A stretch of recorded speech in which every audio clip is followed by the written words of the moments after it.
Hi, welcome back guys. This is your friend, Parallel Deku. Back with another fanfiction. This is the series of What if Deku saved Tenko before it was too late? Now before starting, please give this video a like. And subscribe to the channel if you want more videos like this. Now let's get into the fanfic. She did not know what had happened or how she had ended up on a street. One moment she had been in her room enjoying her day off, the next she stood on a gloomy alley. She looked around frantically. She wondered if she was hallucinating or dreaming as her eyes traced every part of the lane. The alley was lined with garbage cans and only a thin stripe of daylight reached in. It opened onto a wider street where people walked toward their destinations. She started toward the main road. It all felt familiar, but she could not place why. Panic crept in. This dream was taking too long. Her thoughts raced about how real it all felt as strangers glanced at her oddly. She caught her reflection in a building window and shrieked when she saw her pajamas on display for everyone, all-might pajamas. Her cheeks burned as another passerby stared. She laughed nervously and told the onlooker she was a big fan. A little boy with light blue hair and bare feet was walking toward her slowly. Everyone averted their eyes from him, flinching before moving on. His appearance was tired and disheveled, but she could still see he was a child. He stopped almost directly in front of her and looked up. His red eyes unsettled her, his stare felt empty.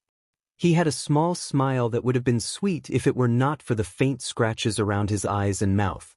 He stood waiting, and for a moment she considered stepping back in shame, but she did not. She simply stared. She asked him if he liked her pajamas, and he answered yes in a voice so low she almost thought she had imagined it. Relief flashed through her when she realized he had not run away. She admitted that the pajamas were her favorite and asked if he was okay and whether anyone was with him, glancing around for answers. The boy began scratching at his neck in a frantic way, which made her concern deepen. He looked oddly familiar, but she could not remember where she had seen him before. She wondered if his striking eyes were even his real ones. She urged him to calm down quietly, thinking the child had probably suffered a lot. She offered to take him somewhere nice and treat him to something. He looked up with tears gathering and nodded. Suddenly she remembered she had no money and felt a wave of panic. A strange thing happened. Money appeared in her empty hand. Her eyes widened and her breathing grew rapid. The boy noticed the money appearing and, for the first time since she had seen him, a look of wonder crossed his face. She told herself this had to be a vivid dream. Encouraged, she grinned and prepared to go to the nearest ice cream shop with him. She raised her hand for him to take, and he hesitated as if she had presented an impossible problem. The sight brought to mind a difficult math exam and made her focus. A sudden realization hit her like a truck. The child's blue hair, his scratching, his bare feet, she recognized him. She realized she was looking at Shigaraki Tamura, though in that moment he seemed to be Shimura Tenko. Her hand recoiled as the recognition sank in, and his face registered grief and guilt. He looked frightened and ashamed, and she could not bring herself to push him away. She encouraged him to come along and suggested getting ice cream. He looked conflicted and cautious, then took a few tentative steps toward her and began to walk. During the walk he remained very quiet, and she struggled with the awkward silence. She asked if he liked heroes, then quickly changed tack and asked his name, trying not to be foolish given what he might have been through. He flinched and kept his gaze down while scratching his neck and face. She admitted she was new in town and did not know where the ice cream shop was, and she asked if he could lead the way. He stopped scratching, looked at her, and after a long moment nodded before directing them along a specific route. She praised him and asked about his favorite flavor, but he did not answer until they reached a shop with an ice cream sign. They entered and were greeted by a smiling woman behind the counter who asked what they would like. She looked to Tenko and asked what he wanted. Tears began to fall from his eyes as he started sobbing and scratching at his neck. She wanted to hug him but hesitated, apprehensive about the danger he might pose. She reminded herself that it was a dream and told herself she could not be harmed here, and that thought gave her the courage to kneel and wrap her arms around him. She rocked him back and forth as he sobbed, while the woman behind the counter called over with concern to make sure everything was all right. After a few seconds, Tenko looked up and requested 2 chocolate ice creams. Keira was still holding him as his sobs slowly became sniffles. Keira asked if he was okay and, with concern in her voice, suggested they eat the ice cream. She said she had gotten chocolate once. He came out of the hug, but then little hands gripped the back of her shirt, and she could hear his quick breaths. For a moment she felt a hollow panic, then reality settled back. She was in the middle of the ice cream shop, holding a trembling child. She stood slowly, carrying him to a table. The woman working in the shop placed 2 cups with sprinkles and toppings in front of them and smiled, hoping the treats would help. Tenko had calmed a little but still clung to her. Keira realized she had not introduced herself and told him her name as a way to break the tension. Tenko looked at her slowly, and when she said she was Japanese and half American, he reacted with surprise. She explained that her father was American and her mother was Japanese, then invited him to share his name. After a few seconds he answered that his name was Shimura Tenko. Keira brightened and said that Shimura was a nice name and asked if she could call him Tenny. The nickname made his eyes widen, and after a few moments he leaned into her and began to cry again. She held him gently. It was an odd pair in public, a woman in all-white pajamas and a barefoot boy. Keira joked that they must look strange together and then proposed they find someone who could help them. She asked Tenko if they should look for a hero or a police officer. His face went panicked. He shook his head, backing away and falling, muttering in a shaky voice that he did not want the police. Keira agreed that they would avoid police and heroes. She searched her mind for an alternative and suggested they go to a hotel to rest and freshen up. Tenko, still wary, slowly nodded. They started walking. Keira kept her outward calm while her thoughts spun. She was certain she was in a dream and wondered if she could make money here as she had before. She asked around and found directions to a nearby hotel. Halfway there she noticed Tenko stumbling. He looked exhausted. She offered him a ride and, after a moment of hesitation, he climbed into her arms. She carried him the rest of the way. They checked into a modest but modern hotel aimed at young travelers. The receptionist gave suspicious looks at first, but they eased once Keira showed she could pay.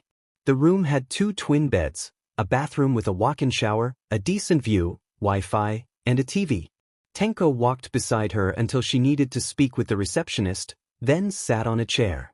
When his hand touched the chair it shimmered and vanished in a harmless, flickering burst of light, and Tenko yelped and cried as he scrambled back. Keira gasped but steadied herself and remarked that Tenko's quirk was intense. He flinched and narrowed his eyes. She raised her hands in reassurance and said she had an idea to help him calm down. She searched through the toiletries and the bathroom for something useful but found nothing. Then she concentrated and conjured the image of small gloves in her mind. After a minute she produced them. Keira presented the custom gloves to Tenko, explaining they were made for him. The gloves were small and fingerless except for the pinky and ring finger, blue with star patterns. She put them on his hands and, to her relief, they did not vanish. Keira announced that it was time for a test and guided his hand to the TV remote. When nothing happened to the remote, both of them relaxed. Tenko then threw himself into Kira's arms in a sudden, grateful hug. She returned it gently and stroked his hair. The rest of the day they spent cleaning up, making clothes, and resting. Keira changed into gray sweatpants and a white t-shirt. Tenko wore a similar outfit with all printed on his shirt. They sat on the bed with the TV on and had ordered food for both of them. The cartoon played, but Keira was exhausted and not really watching. Tenko stole glances at her, as if he wanted to say something but couldn't find the words. Before she could prompt him, the room service arrived. Keira thanked them and set 2 plates of katsudon on the table. She told Tenko it was time to eat. He hesitated, then took a bite and suddenly began eating as if he had not had a proper meal in days. Keira watched him scarf down the food and felt a cold realization settle in. He very likely had not eaten for some time. The thought made her resolve to help him however she could. Keira could not believe people would just leave a child like that. After preparing food, she set everything up and tucked Shimura Tenko into bed. She sat beside him and asked if he needed anything. He shook his head slowly. She patted his head once and told him she would be right there if he needed anything, then went to her own bed and lay down. She wondered if dreams could nest inside other dreams and felt uneasy, worrying that something was wrong. A small hand tugged her sleeve, so she turned the lamp on and asked what he wanted. Tenko looked down, then up at her, eyes widening when she made room under the blanket and patted the space beside her. He climbed in and she covered them both before switching the lamp off. He was tense, so she patted his hair and hummed until she heard soft snores and felt a small hand clutch her shirt. Tears came to her eyes at the sight of such an innocent child who had been through so much. Eventually she drifted off, her humming fading. The next morning Keira woke with a shock. For a moment she thought she had simply awoken in her own bed, until she saw little Shimura Tenko still asleep, holding onto her. She swore under her breath and sat up slowly, holding her head in her hands to calm herself. When Tenko opened his eyes and rubbed them, he greeted her quietly. Keira ruffled his hair and asked if he had slept well. He blushed a little and nodded. She celebrated inwardly and ordered breakfast before sitting beside the blue-haired boy. Keira asked how old he was. He answered that he was 5. She told him she was 25 and then asked his favorite color. After a short pause he said red, and she brightened because that was her favorite too.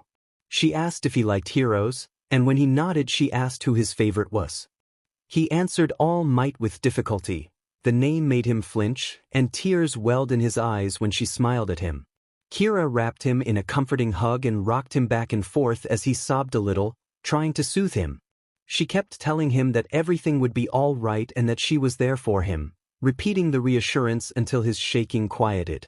As she comforted him, she realized a part of her was focusing on helping Tenko to avoid confronting her own problem. She had not woken up from whatever this was. This might not be a dream, and her life had taken a dramatic turn. 2 months passed since Keira found herself in the world of My Hero Academia. She had to rein in complicated feelings about Tenko and also figure out how to return home while caring for a child. Many times she wondered why she had been brought here and why she was so far behind the show's timeline. No clear answers came. The only constant in her thoughts was Shimura Tenko. She kept a small leather journal that was an exact replica of one from her world, though it had been blank when she arrived. She had written everything she could about the situation, that her quirk allowed her to conjure anything she imagined, that she was taking care of Shimura Tenko, that she appeared to be 15 to 20 years behind the timeline, and that she should try to find a hero or All Might for help. She reviewed those notes often and read newspaper clippings about All Might when she could. One afternoon Tenko tugged at her sleeve and said he was hungry. Keira smiled and told him dinner would be ready soon, then led him to the small kitchen in their 2-bedroom apartment in Mizudafu. Over the past 2 months she had conjured household items as needed and arranged a job that allowed Tenko to stay with her. It had not been easy, but they had made a comfortable home. She asked him if he wanted to help, and when he nodded she gave him a bowl to stir the batter. While he stirred, she thought about going to Tokyo to find All Might and worried about taking Tenko with her. She knew All might be able to help, but she did not know whether he would believe her story. After lunch, Keira decided it was time to ask Tenko about his family. She told him she wanted to help and asked if he could tell her what had happened before they met. He looked down, eyes wide, fidgeting as his gloved hands went to scratch his neck and face. Keira gently took his hands and reassured him that whatever he told her would be okay. Tears filled his eyes and he began to sob, trying to speak through the emotion. A short, quiet bridge followed as the room held the weight of what he was about to share. Tenko sobbed that he had caused a terrible accident, that he had hurt Hana-chan and their mother, and he kept repeating it between hiccups. Keira could only hold him and look at him with sympathetic eyes as his guilt crumpled him. She carried him into her arms and rocked him back and forth while he kept saying it was all his fault. Keira told him that it was not his fault and held him firmly, asking him to look at her. She gently stopped him from scratching his face and reassured him that he had not meant to cause harm. She insisted that he was a kind boy who had not killed anyone, that sometimes bad things happened and people were caught up in them without knowing or being able to control them. She repeated this as she rocked him through the night, promising that everything would be all right. Afterward things slowly improved. Tenko began to open up and the little black-haired boy she had known before his quirk came back into view. He talked more, asked questions, and smiled more often. Keira felt relief at watching him return to himself. For the next 2 weeks Keira gathered information about All Might and rehearsed what she would say. The hardest part was figuring out how to reach him. He was the #1 hero and nearly impossible to see. She forced herself to think positively and determined she would meet him even if she had to approach him mid-flight. She rented a car and drove to Tokyo with Tenko. When Tenko asked why they were going to Tokyo, Keira laughed nervously and said it was because she had always wanted to see the city. Tenko guessed that it might be because All Might was there, and Keira admitted she was an All Might fan, blushing as she explained they were going to see him in action. Tenko's eyes lit up and he watched the city go by. Keira suggested a game to pass the drive. She told Tenko about 2 truths and a lie and offered 3 statements about herself. Tenko guessed which one was the lie, and she played along by pretending to be a unicorn until she pretended the horn had disappeared. They laughed together for the whole ride. When they arrived in Tokyo, Tenko fell asleep and Keira felt warm and pleased that she had made him enjoy himself so much. They checked into a hotel near the tower where All Might was based. Keira planned to see him the next day and took a shower, nervously anticipating the meeting. The following day the receptionist explained that All Might was not available and that the visitor gates were closed. Keira protested, insisting this was important, and Tenko sat a few feet away watching as she argued. The receptionist asked for contact information and promised to inform All Might when he was available. Keira scribbled her details with a huff and left the lobby, muttering that she would return another time. They went to a coffee shop overlooking the street. Keira ordered ice cream for herself and cake for Tenko. A waitress asked if they were all right, and Keira forced a small smile while admitting she was disappointed not to have seen All Might. Tenko tried to cheer her by reminding her how cool the All Might statue and the visitor gates had been. Keira sighed and took another spoonful of ice cream, letting the sugar lift her mood a little. That night, after Tenko fell asleep, Keira left the hotel and walked toward the tower. The hotel had been expensive but conveniently located in front of Might Towers. After a week of waiting and frustration, she decided to try a less conventional way to reach All Might. She hid her face with a mask and imagined wings sprouting from her back.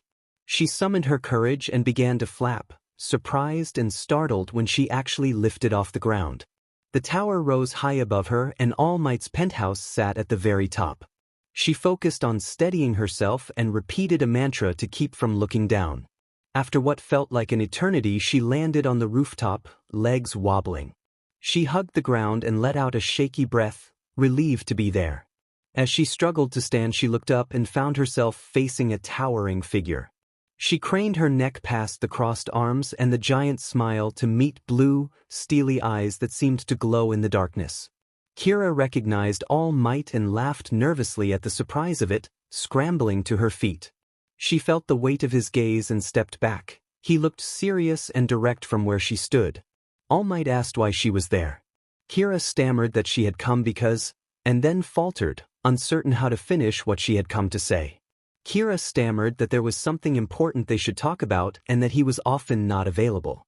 As she spoke, they fell into a slow rhythm, she taking 2 steps back and he taking 1 step forward that matched her pace. All Might put his hands on his waist and asked if she really thought sneaking in was the way to handle it. Keira felt his expression was unreadable and that made her more nervous. She admitted loudly that she had tried to sneak in, then cleared her throat and tried again, sheepishly asking if they could talk. All Might raised an eyebrow and chuckled, calling her one of the strangest villains he had met. He began to walk toward her, and Keira suddenly panicked and ran away, insisting this was a misunderstanding and that she was not a villain. All Might recited her offenses: sneaking into his towers, unauthorized use of a quirk, and the fact he had never seen her before and reached out to grab her. Keira struggled and demanded he let go, but then she cried out that it was about his master. All Might halted as if struck.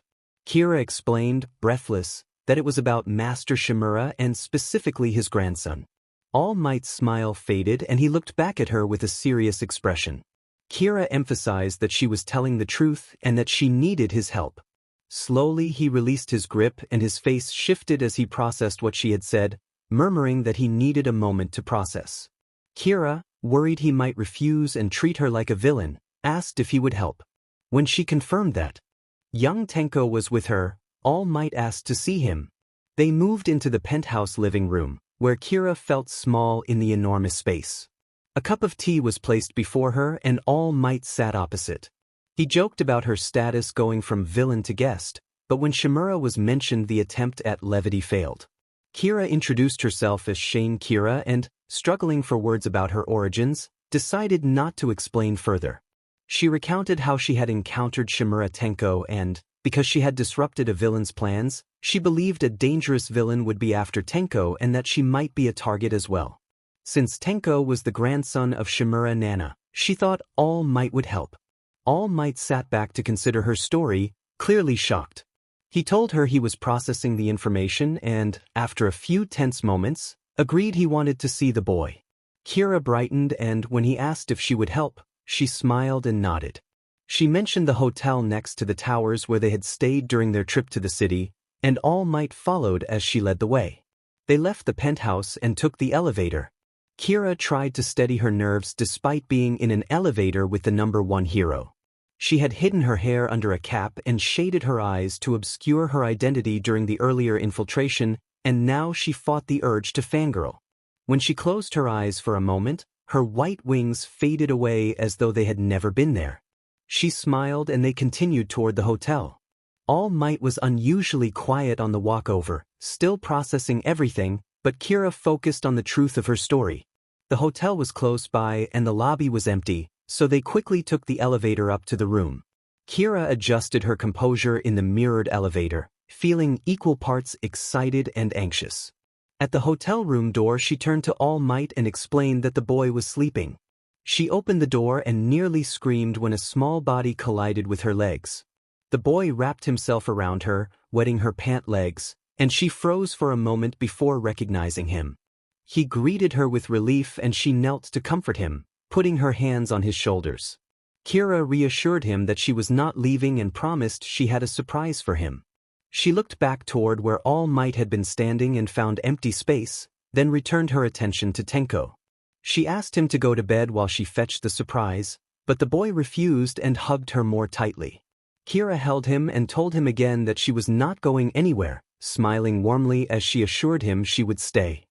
He told her he would get it ready quickly, then looked at her and nodded before reluctantly letting go. She gave him a thumbs up and left the room. She looked left and right with nothing in sight until a whisper made her jump. She looked up and nearly screamed when a figure on the ceiling dropped nimbly to the ground. She scolded him in a whisper for being on the ceiling, and he explained that he was giving her a minute because young Tenko had seemed scared. She accepted that, and he suggested meeting Tenko tomorrow at Might Towers. He then asked her to remove her cap so he could see her face clearly. She hesitated, worried about her villain identity, but decided to trust him and took off the cap. Short black curls fell to her shoulders and her bangs framed her face, revealing gray eyes. She asked herself if she looked pretty, then felt embarrassed when his mouth formed an O and his eyes widened in surprised admiration. He froze for a long moment. She felt awkward, offered an awkward goodbye, and closed the door. Keira spent the night thinking about the hero's strange reaction. She could not tell what had caused it and wondered if he was still processing what he had seen. The next morning she woke Tenko, who was wearing an All Might onesie she had bought as a surprise. He brightened and smiled, then the tears returned. Keira knew it would take a long time for him to recover from his trauma. The thought of returning to her own world and leaving him behind filled her with guilt. She resolved that she needed to make sure All Might would care for him when she was gone. They left the hotel and walked toward Might Towers. This time All Might was waiting at the gates. Tenko's eyes widened and he looked at Keira, then quickly looked away with a guilty expression that puzzled her. Keira knelt and told him the second part of the surprise. They were going to meet All Might. Tenko glanced back at the hero and blushed with wonder when All Might boomed a greeting and said he had heard a lot about him from Shane. Keira nodded happily at the mention. All Might carried Tenko on his shoulders into the tower, and the gates closed behind them. Keira noticed a table covered with merchandise wrapped as gifts and asked All Might about it. He admitted sheepishly that he had chosen them because he thought young Tenko would like them. As Tenko began opening the gifts, All Might motioned for Keira to step aside. Keira asked if he had confirmed that the boy was truly Shimura Tenko. All Might nodded and his expression darkened at the mention of the Shimura family tragedy. He agreed that the situation was tragic and said it pained him that the grandson of his master had suffered so much. Keira insisted that Tenko had not meant to cause the tragedy, and All Might agreed. All Might then expressed heartfelt gratitude to Shane for bringing the situation to his attention, saying that without her he would not have known and that he did not know where the boy might have ended up otherwise. Keira felt her cheeks warm and tried to brush off the praise awkwardly, prompting a chuckle from him. When Keira asked what would happen to Tenko, All Might asked whether she wanted Tenko to stay with her. She was taken aback by the question and looked at Tenko, who offered a small smile, his first true smile in a long time. The word yes came out of her before she fully processed it, but immediately afterward she denied herself and tried to explain. She said she could not take him because she was not from this world. As she began to say that she was not from this world, she suddenly doubled over and collapsed. Her heartbeat thundered in her ears and the world blurred. All Might reacted quickly and carried her outside, concerned for her safety. In that brief moment of darkness, she wondered how much she had already altered events and whether the universe was reacting to her presence. Moments later she opened her eyes and panted, disoriented. A small voice called out for a sister, and she realized Tenko was nearby. She sat up slowly. Tenko, wiping his tears, looked down at her and then ran to her when he heard her voice. She felt fine again, which eased her confusion and worry. The boy stood for a second beside the bed, unsure of what to do, until Keira opened her arms and he jumped into them. Tenko sobbed that he did not know what had happened to his big sister, clutching her shirt. Keira noticed there were no bandages and no injuries. She reassured Tenko that she was all right, told him to smile because the strongest people are those who smile, wiped his tears, and hugged him. The sound of the door opening drew her attention. All Might stepped in and said that she had given them quite the scare and asked how she was. Keira smiled and told him she was fine, rubbing her head sheepishly and apologizing for worrying him. She admitted she did not know what had happened, that the last thing she remembered was talking with him and then nothing. All Might suggested they return to Might Towers and that he would explain there. He glanced at Tenko and then at Keira. She nodded in understanding. On the way back, Keira noticed nothing abnormal about herself. She did not feel tired. Something nagged at her, but she could not put a finger on it. At Might Towers she settled back on the huge couch with Tenko asleep beside her. All Might went to the kitchen and soon returned with tea. Keira thanked him. He sat across from her with a serious smile. Keira asked what had happened. All Might fidgeted and then told her that, in a way, she had glitched. Keira laughed in disbelief and asked if he meant like a character in a video game. All Might confirmed, and Keira, after a pause and a sip of tea, muttered that this was bad. All Might explained that at the hospital she had coughed up blood, gone nearly comatose, and then suddenly started behaving oddly before waking up normally. Keira, bewildered, asked what the doctors had said. All Might admitted that they did not know. One moment she had been in a near comatose state, the next she was waking up as if nothing had happened. He looked dim for a moment before brightening and saying he had some good news. Keira said she thought she knew why it had happened, and warned that it might happen again. All Might, dripping with sarcasm, asked her to define good news. Keira apologized for how it sounded and explained, softly, that she had changed many things to reach this point. She shook her head when he asked if it had happened before and then told him that it would probably happen again. All Might pressed her for details. Keira looked sad and scared and explained that she did not know when, where, or how these episodes would occur. She admitted she had risked a lot coming here, but that it had all been for Tenko. She ruffled her hair, confessed she did not think of herself as sentimental, and said she would take care of Tenko as long as she could. Then, she told All Might it would be his turn. She warned that All for One might be looking for Tenko. All Might flinched at the name and demanded how she knew this and who she was. Keira told him to calm down and nodded when he asked if she understood the gravity of what she had said. All Might stopped pacing and said he was sorry, then snapped at her to explain what she meant. Keira shrugged and said she did not know why she had apologized. She had simply felt the need to say it. Keira found herself thinking of a younger version of All Might, whole and uninjured. The realization that he had not yet fought All for One and might still be untouched by that battle made her feel unexpectedly sad. After a pause, she said that she wanted All Might to stay where she was, to stay with her and with Tenko. All Might blinked, surprised by the request. Later, Keira was back in her house in Mizudafu with Tenko. The morning was calm and peaceful, sunlight filtered through the windows and the air was cool. Across the street, All Might had gone to some lengths to be visible. He had stood with a handmade sign asking if she would move in with him. Keira flinched at the sight, then gave a small, amused smile before hastily drawing the curtains closed. Keira started making breakfast, expecting Tenko to wake up at any moment. She thought back on her conversation with All Might and briefly pushed away the image of him standing in the street with a sign. Her quirk had been acting strangely lately. Sometimes memories would manifest like brief holograms. She did not dwell on it. Tenko woke and greeted Keira cheerfully, calling her big sister good morning. Keira returned the greeting with a grin. She used the shorthand GM when answering, intending it as casual English for good morning, and Tenko looked at her with curiosity. Keira explained that GM was short for good morning and put a plate of pancakes in front of him. Tenko set a small All Might figurine beside his plate before beginning to eat. Keira asked if All Might had been super cool, and Tenko agreed. She took her own plate and sat across from him.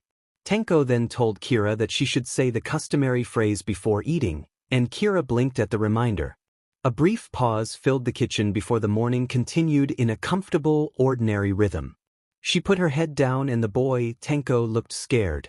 Keira apologized to Tenko and then, smiling, put her hands together and said she would eat before continuing, while the boy stared with wide eyes. She had not noticed his expressions lost in her own thoughts, but she was quietly glad that he was becoming more comfortable with her. Over the following days, Keira noticed Tenko slowly opening up more and more. Someone else also seemed to be appearing everywhere, and the last time she saw him she nearly had a heart attack.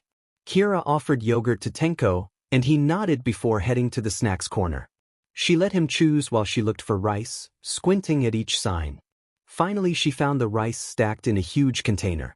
As she took a bag, she paused at the sight of two yellow objects in her cart and hesitated, then flinched when a smiling head popped up among them.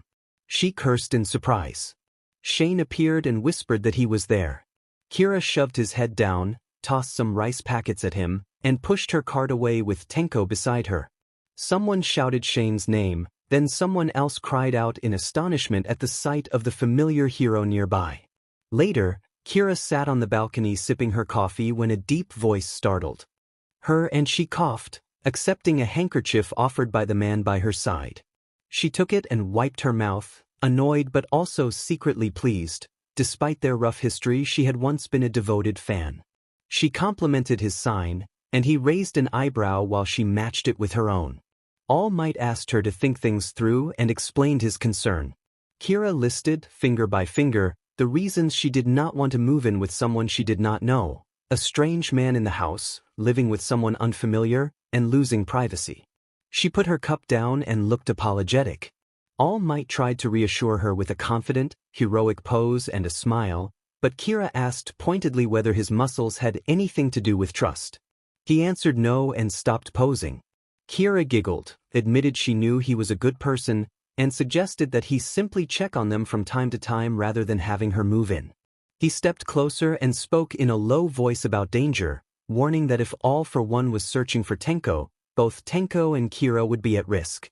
He reminded her that she had asked for his help and insisted that she allow him to protect them. Keira blushed from the closeness and looked away. Keira repeated that if Tenko agreed he should go with All Might, and that she would not be moving in. Before she could finish, she felt strong hands around her waist lift her up. She found herself suddenly face to face with the blue eyes she had once admired and moments later, settled over his shoulder as he crouched and took off into the sky. Panic set in as they rose higher.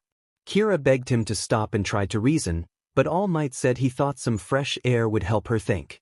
She clung to him and shouted that this was no way to be rescued, calling it blackmail.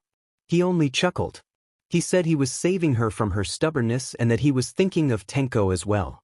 She hit his back repeatedly without effect. They descended and landed on the roof of a nearby building.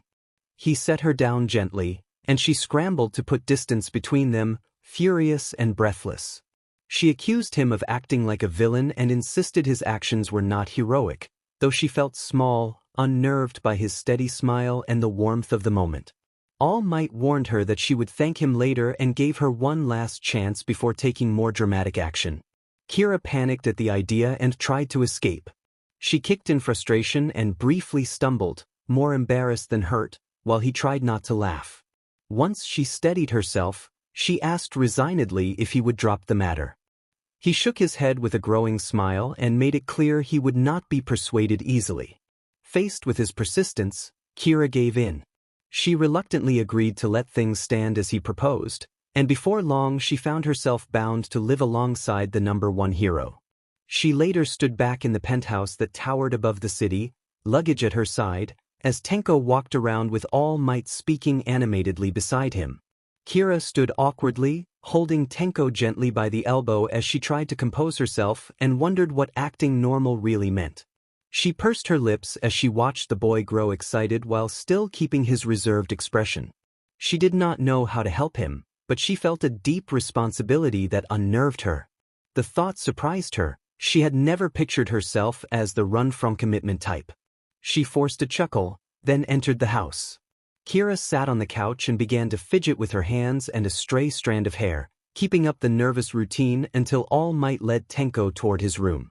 All Might had prepared a space filled with toys, merchandise, a cozy bed, a wardrobe, and a desk. Once Tenko was engrossed in the new games, All Might returned to check on Keira.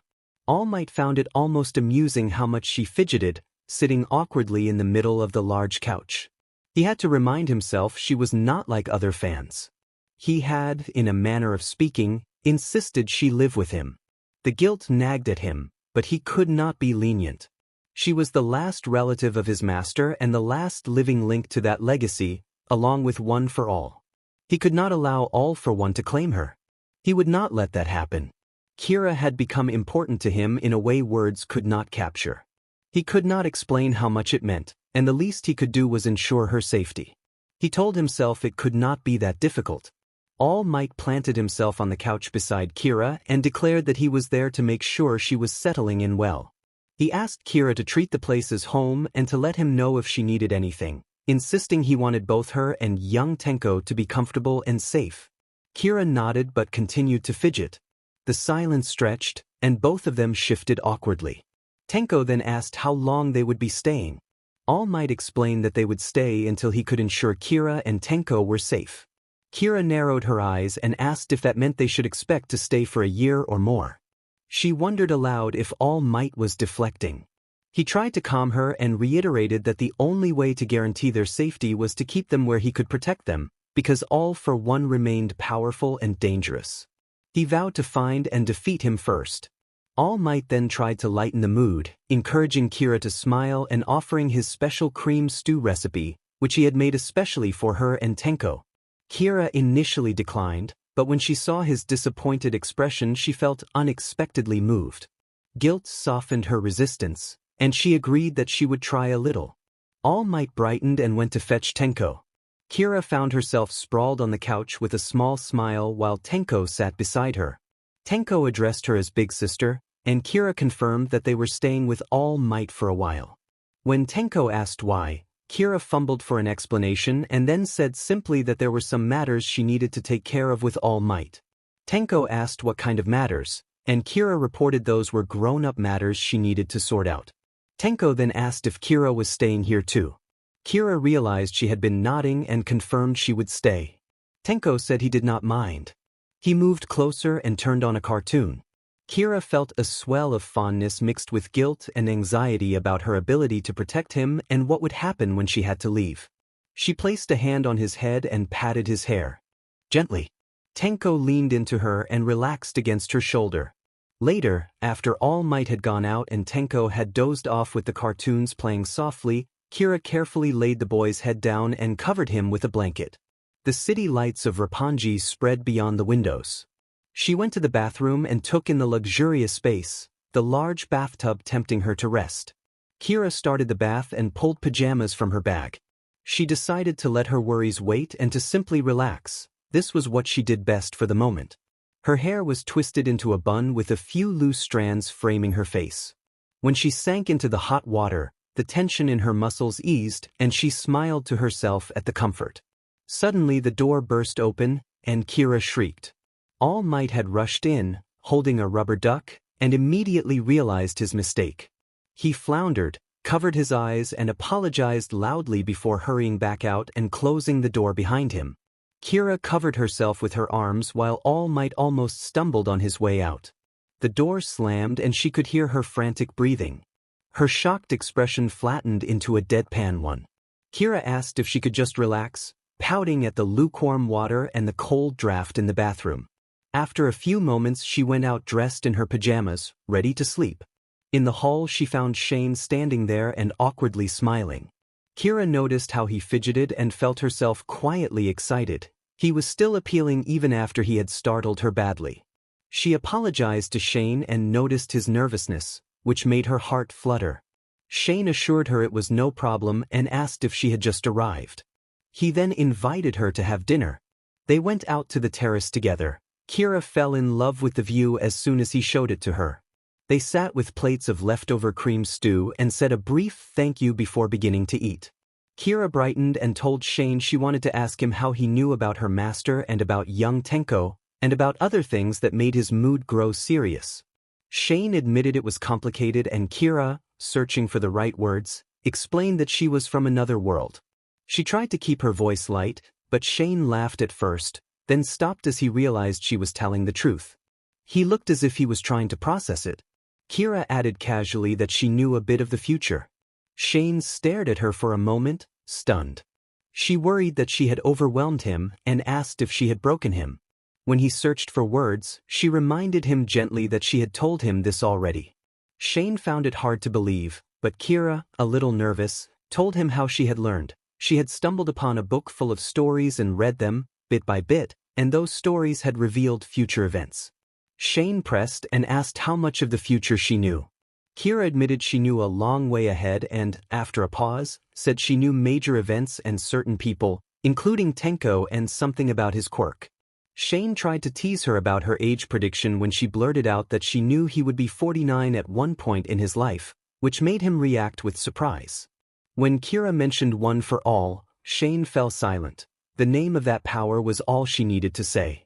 The tension eased a little for Keira, who had been carrying the secret and felt some of the weight lift when he understood.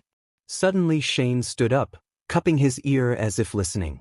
He told Keira he would be back and was gone in an instant, his pajamas transforming into his suit as he launched into the air. Keira slumped back in her chair, alone, and looked up at the sky. Little footsteps drew her attention. Tenko appeared clutching an All Might figurine and rubbing his eyes. He explained that he had woken from a bad dream. Keira opened her arms and held him close, rocking him gently as he cried. He said he had seen Mon, Hannah, and his father in the dream, and Keira wrapped him tighter until his wails softened. Keira spoke softly to reassure Tenko and stayed with him until he calmed down. Keira reassured him that everything would be okay as she held him close.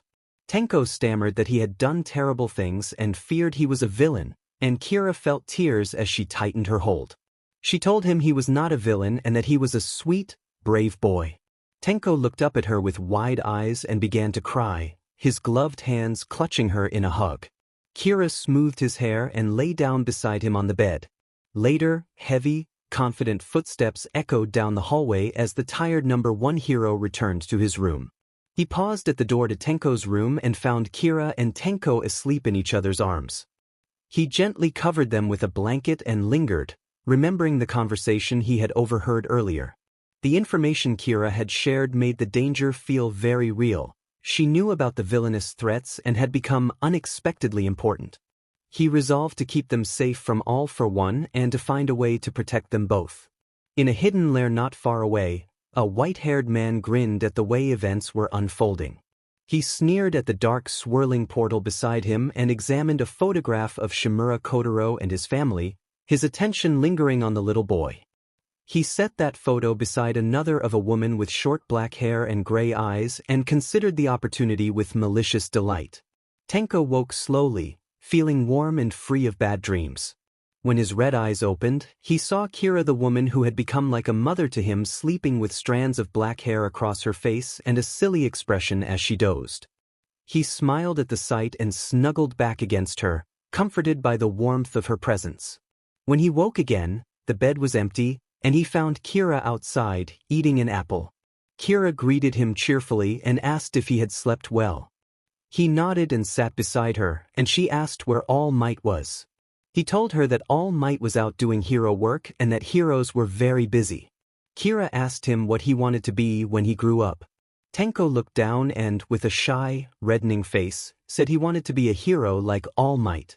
Kira's eyes became misty as she looked at him with fierce but gentle resolve and lifted his chin slightly in a caring gesture so he would meet her gaze. She told him she believed he would be a great hero, and when he began to cry, she held him and encouraged him to keep his head up, learn from the past, and pursue his dreams. After a few moments of comforting, Keira changed the subject and asked what he wanted for breakfast. A note left on the counter explained that Keira planned to go out with Tenko and included a phone number to call if it was important. The hero's smile turned tense when he found the note. After all the warnings he had given her, she was going out with a child on a day like this. He dialed the number and listened as the call went to voicemail. Panic filled him, and he set off to find them. It was a sunny day in Mizudafu, and Keira and Tenko agreed that staying inside was getting boring.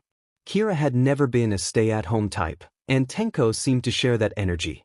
She made breakfast, checked whether All Might was in the penthouse, and, finding no one else home, returned with a mischievous grin. Keira suggested they go to Tokyo Disneyland, and Tenko's face lit up at the idea. They got dressed quickly. Before leaving, Keira paused to write a short note and left it on the counter. Meanwhile, All Might continued his patrol. He ran to help a family in danger and, in a dramatic anime-style confrontation, sent the assailant tumbling away in a non-graphic but forceful display of power. He checked his phone again. Keira still had not answered. Tokyo Disneyland was exactly as grand as the photos, and both Keira and Tenko were excited. After they paid for their tickets, Keira suggested they try the roller coasters, and Tenko eagerly joined in the chant as they moved toward the rides. They found roller coasters suitable for Tenko's age and then rushed off toward other rides. Little by little, the grin that had been on Kira's face spread to Tenko as the boy beamed, forgetting his past in the bright present around him. The recorded phone voice asked callers to leave a message after the whistle, and the phone beeped. Keira urged Shane to answer the phone and reminded him that he and young Tenko should not be alone. Suddenly a shout startled them. A thief was running off with a woman's purse. Shane moved in a blur, tackling the thief and sending the purse flying back into the woman's hands. The woman thanked him profusely, and he gave a quick grin before heading off again. While in midair between inquiries, he kept thinking of where they might have gone. He had already checked the nearest malls, coffee shops, restaurants, and parks. Could she have gone back to Mizudafu? He shook his head as his smile faded. She would not have left their things and her number behind. His eyes scanned the buildings below as lights began to glow and the sky turned orange and yellow. The sun was setting and he still had no answers. Keira tugged Tenko toward the circus and suggested they check out the show. They took their seats as people filled the arena. Keira told Tenko that she had always wanted to go to a circus as a child, and she noticed the curious look on the boy's face. She asked if he had ever been before, and when he shook his head she said their visit would be a happy first for both of them. The boy was warmed by her enthusiasm and smiled in return. They emerged from the show into night. Keira thought the park looked even more magical under the lights. She was truly having fun, watching the boy hold her hand and look around in wonder. She saw the same black-haired boy who had once looked at a photo of his hero grandmother with awe. This was progress, she thought, and she felt a genuine thrill. All Might grew more frantic with every passing minute. He barreled through a crowd of thugs in an explosive, anime-like flurry of motion, scattering them without inflicting graphic harm. His mind raced with worst-case scenarios. Had All for One taken them? Had he failed his promise? He forced himself to calm down and considered that they might be somewhere loud and unable to hear their phone. The plea for help nagged at him, and he brought a speeding car to a halt as he chased every lead. Maybe they were back at the towers. Keira and Tenko sat on a bench with huge cotton candies. Keira explained that she had not grown up in Tokyo. She had lived in the United States, so the park had been far away for her. She asked Tenko if he had ever been to the park before, and he answered that he had not. Keira regretted mentioning something that seemed to bring darker memories to his face, and she quickly tried to lift his spirits. She suggested they make lots of lovely memories together and offered a pinky promise. Tenko's eyes widened, and tears glistened as he linked his pinky with hers and nodded with more emotion than she had ever seen from him. He affirmed the promise with a simple, heartfelt yes. For a man of his size, All Might landed on the roof of the tower with unbelievable agility. Wind whipped around him at his landing, but the only sound that remained was the resonant thud. He rushed through the penthouse, dread gnawing at him. The place was empty, and frustration and despair rose up. He cursed quietly as he paced, his calm smile nowhere to be seen. Thoughts tumbled rapidly through his head. What if they had been captured? What if Tenko had an accident? What if the situation got out of control? He berated himself for not being more careful. The anxious routine broke when the building door opened and Keira and Tenko returned. Keira was the first to notice All Might and felt a sudden rush as the towering hero enveloped them in a warm, familial embrace. Keira flushed as she was lifted briefly and then put down gently. Relief showed on All Might's face when Keira explained that they had gone to Tokyo Disneyland and had seen a circus act with fire tricks and an entertainer with a beard. Tenko excitedly rambled about the day as Keira placed souvenir bags on the couch. All Might listened intently to the boy, overjoyed by Tenko's happiness.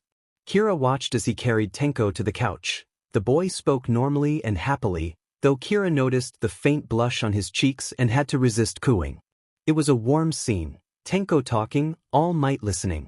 Then Keira noticed All Might's gaze shift toward her with a look she could not immediately read. She reached into her pocket and suddenly remembered the small device she had been carrying. She pulled the phone out and froze at the long string of missed calls from an unknown number. When she glanced up, she let out a small sound at the distinctly villainous aura coming from the blonde man. She raised her hands apologetically, but the tense energy remained. The child noticed the hero's distraction. Tenko timidly asked if All Might was okay, and she took the opening.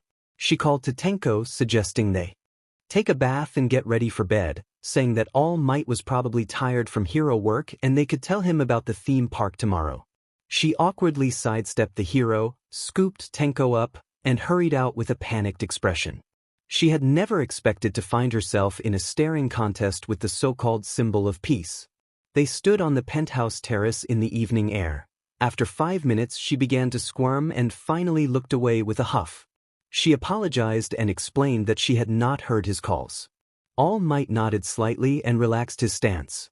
Then something else changed that made her look at him again. A little odd, his bangs fell, his face smoothed, and the bright blue of his eyes showed.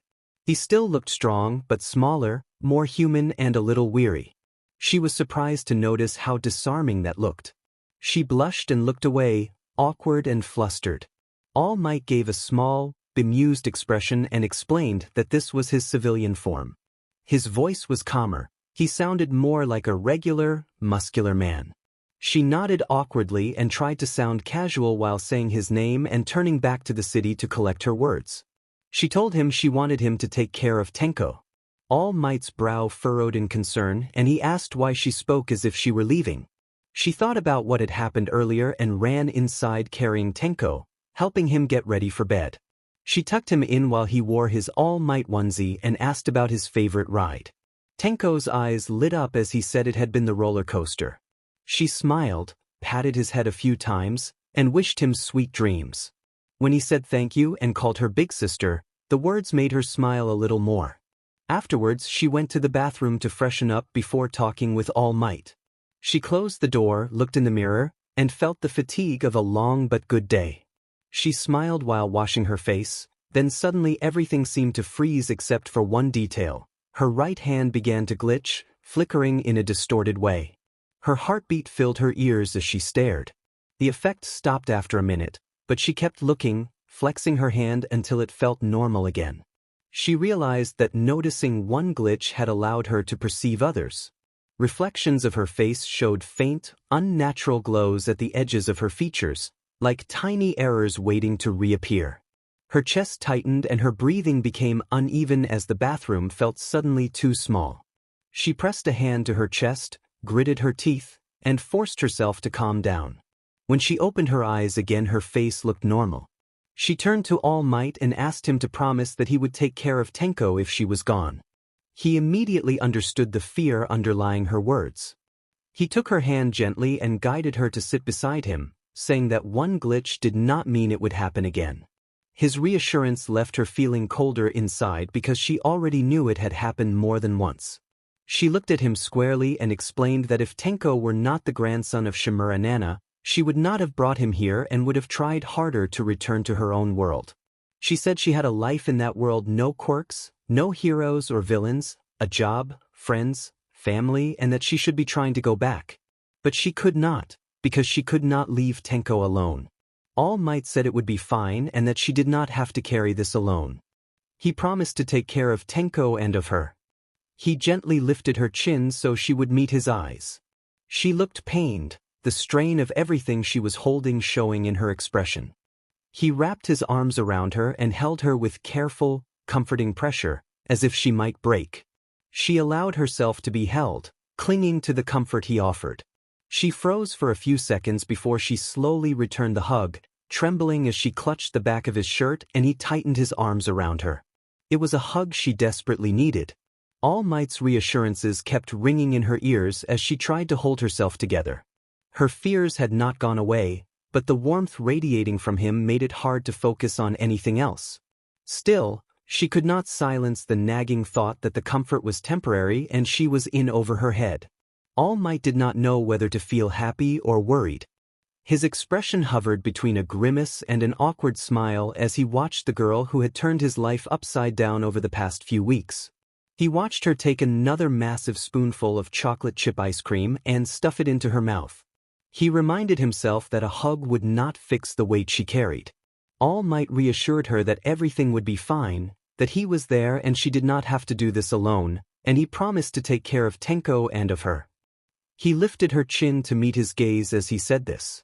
She took another bite, her cheeks puffed out with ice cream, her pout making her look like a frowning chipmunk while she kept watching the soap opera on the TV. He wondered how she could eat so much at once when it was so cold. The idea that she came from another world and knew the future still unsettled him. The thought of having to tell Gran Torino made a chill run down his spine. He reminded himself that, at least, she was staying indoors more where she was safe, though the consolation tasted sour. Finally, he had enough. He stood and turned off the TV with a grin. She protested that he was interrupting her show, her face smeared with ice cream, and he reached for the huge bucket, but she clung to it, hugging it to her chest. She told him to leave Eugenia out of it, and when he asked what was wrong, she insisted nothing was wrong and that she was just bonding with Eugenia while having an existential crisis. She swallowed and took another spoonful, and he almost grabbed the tub again before she turned toward him with a more serious voice. Shane announced that she had been thinking and was getting panicky and bored. If she stayed like this with all the stress and free time, she felt she would explode. Knowing about the glitch made that outcome feel all too possible. All Might nodded, pleased that she was talking instead of retreating into food. He tried to tell her not to spend all her time eating ice cream, but she interrupted with the name Eugenia again. All Might forced a strained smile, clearly exhausted by the back and forth, and cleared his throat before she changed the subject. Shane grinned and, with a bright note, revealed that she had applied for a programmer position and had been accepted. All Might was taken aback and stumbled backward in surprise. He asked if she was joking. She closed the ice cream bucket, feigned a joke for a moment, then made it clear she was serious. He rose from the couch and warned her about the danger she might face. With her knowledge and background, she should know the type of man she could attract, he said, insisting that there was a particular villain who would use any means to get to her and to Tenko. Shane turned abruptly and argued that she was not going to stay passive anymore. The stress had been piling up and she could feel it wearing her down. She could not be a damsel while he went out to be a hero. She needed a distraction that felt like a piece of her old life, something she loved. Coding was that something. She told him she would be safe and asked if everything would be okay because he was there. A long, tired sigh followed her question. She started her new job the next week. Nobody paid her any special attention. Despite feeling like an awkward mess, she smiled to herself. Finally, something from her old life, she thought. She loved coding. She entered the tall office tower next to the hero agency and tried to push the memory of the restless morning out of her head. That morning All Might had come into her room bright and insistent, reminding her it was a beautiful day and that it was her first day at work. She shoved the blanket over her head and told him that her alarm had not rung yet and asked him to leave. He reminded her there were only 30 minutes until 7, but she told him to come back after the 30 minutes and burrowed deeper under the covers. When she dared to hope for silence, the blanket was pulled away and All Might announced they were leaving a bit early because he wanted to drop her off. Her gray eyes blinked groggily as she noticed his calmer, gentler smile. She turned away and insisted she was still sleeping. She was not a morning person. After a lot of gentle insistence and a near dousing with water, she finally got up, dressed, checked on Tenko, and joined him at the door. They went downstairs, and before All Might could say anything, she pointed toward a tower 5 buildings away and said that was her stop. Then she started walking, leaving the sheepish hero behind. She wondered if she had been a bit rude, but she could not help it. Mornings were not for her. She passed through the reception and stepped into the elevator, palms still slightly cold from nerves and the early hour, and rode up to start the day. Once the doors closed behind her, she checked her reflection, hair half up and half down, smoothed her shirt and pencil skirt, took a deep breath, and told herself that she was a powerful girl boss. The elevator dinged and her eyes snapped open as the doors began to open. She forced a smile, more nervous than confident, and took her first steps into her new workplace. The office was a large open space, desks separated by glass partitions. At the back a wall of windows revealed the city towers beyond, which brought a small smile to her face. Everyone else seemed absorbed in their typing and programming. She took a few awkward steps and wondered where someone would show her around. She scratched her head and checked her watch, worrying that she might be late. A man's voice announced that the newbie was over there. She turned and saw a man with noticeable canine features. She forced her legs to move and stopped her face from twitching, managing a shaky greeting and mentally berating herself for appearing flustered. He explained that he had been held up by an urgent meeting, introduced himself as Watanabe Fuji, and said he would be her supervisor, then gestured for her to follow. She stared for a moment, then quickly bowed and corrected her name with a flustered apology. Shifting from the first version, she blurted to Shane Keira. He nodded and led the way. Half listening, she muttered under her breath that he looked like a dog and immediately regretted thinking it aloud. He asked her to repeat herself with narrowed eyes. She hurriedly said that she was merely admiring the place and laughed awkwardly. He outlined the job. She would train for the first few weeks so he could assess her skills, and then tasks would be assigned accordingly, ending the explanation with a playful bark that made her clamp a hand over her mouth to stifle a laugh.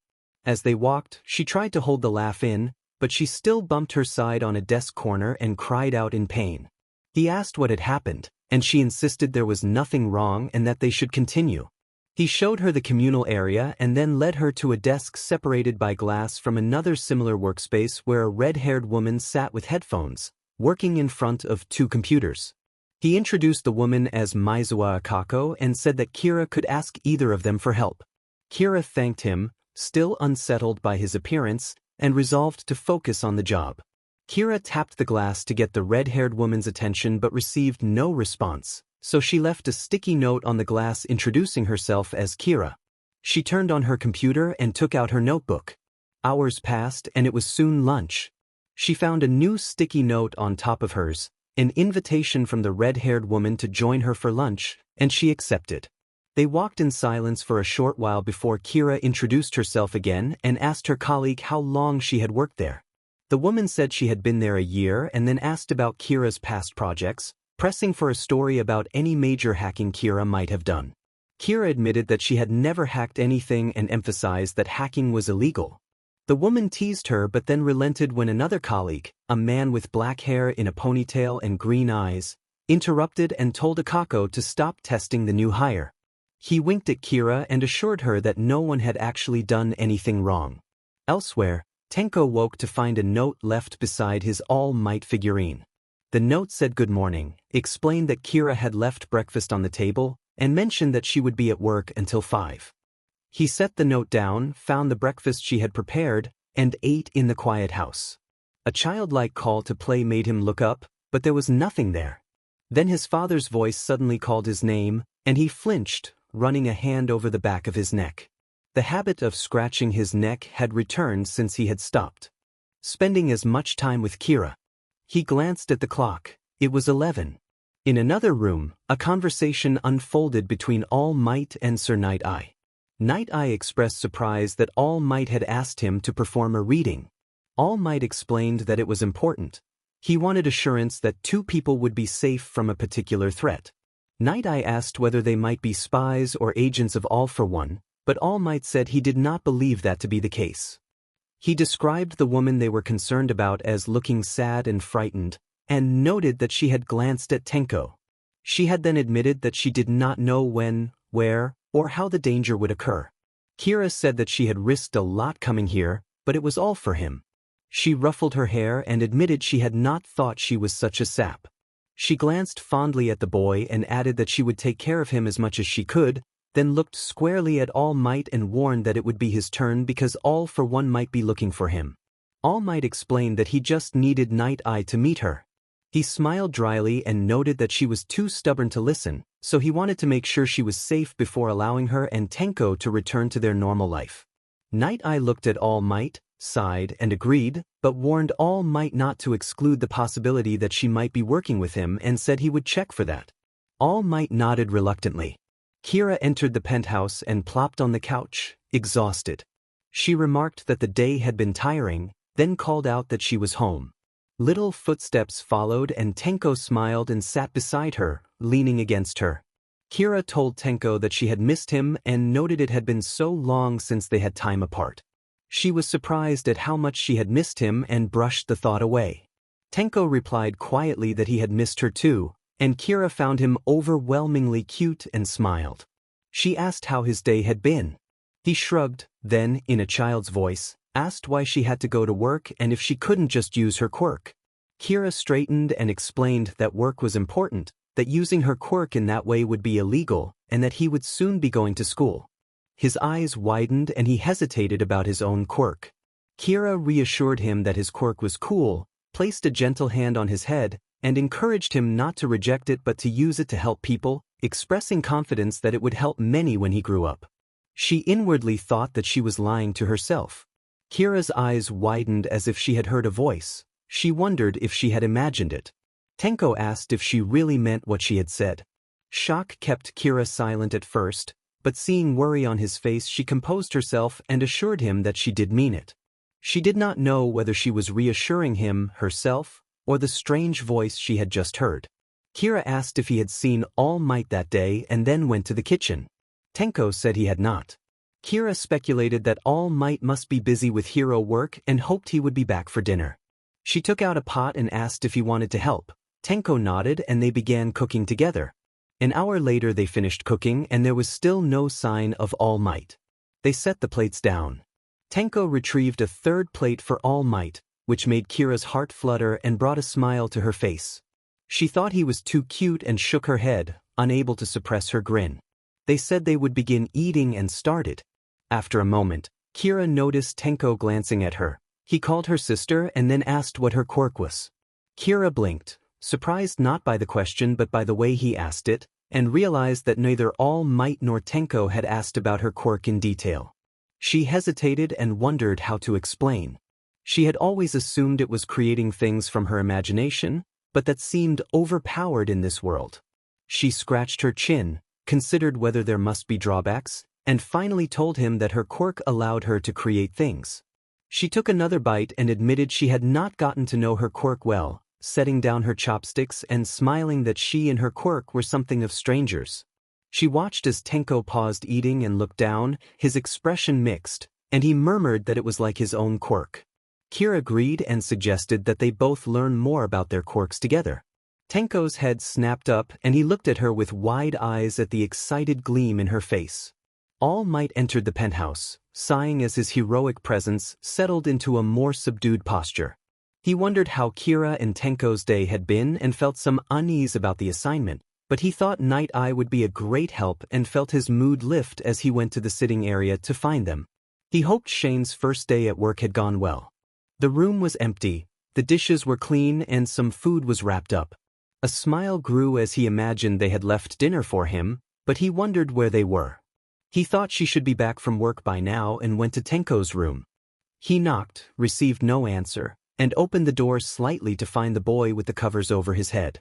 All Might fidgeted awkwardly and closed the door. He guessed Tenko might be sleeping early, but he sensed the boy was not truly asleep. He found Keira sitting on the terrace hugging her legs. When he opened the terrace door, she turned with a huge smile, calling for Tenko, but then deflated when she saw All Might. All Might remarked that he was there after a long day of hero work. He sat beside her and observed that she looked more exhausted than he did, waiting for a response. She let go of her legs without looking at him. A gust of wind moved her hair, revealing a face without her usual smile. She said her day had been okay and that she had met some eccentric people, and she smiled remembering her two new colleagues. She then asked about his day. He replied that it had been a regular day of helping people, grinning despite tired eyes. After a pause, his grin faded and his voice softened as he observed that she looked upset. Keira asked if something had happened. She kept looking at the city and told Shane that Tenko had asked about her quirk that day. Shane's eyes shone with curiosity. With all the events, he had assumed Kira's quirk was an emitter type. He hummed, waiting for her to continue. Keira said she had tried to convince Tenko to discover their quirks together, but they had argued and he had gone to his room. Shane put his hand to his chin and observed that it was expected. Tenko had trauma related to his quirk and was still very young. He reassured her that Tenko would open up and that if he would talk to anyone, Keira was the most likely person. Keira peeked at him and asked if he really thought so. Shane said he did know it, and they smiled at each other, which lifted her mood. Shane admitted they had never been told about his quirk, and Keira wrapped her arms around herself, saying she used to be quirkless and joking that they had that in common. She glanced at him and snorted when she saw his open mouth and wide eyes, teasing that he would catch a fly that way, All Might. Shane shook his head and closed his mouth, apologizing and saying that every time he thought he had figured her out, she surprised him. He chuckled, though the shock was still visible on his face.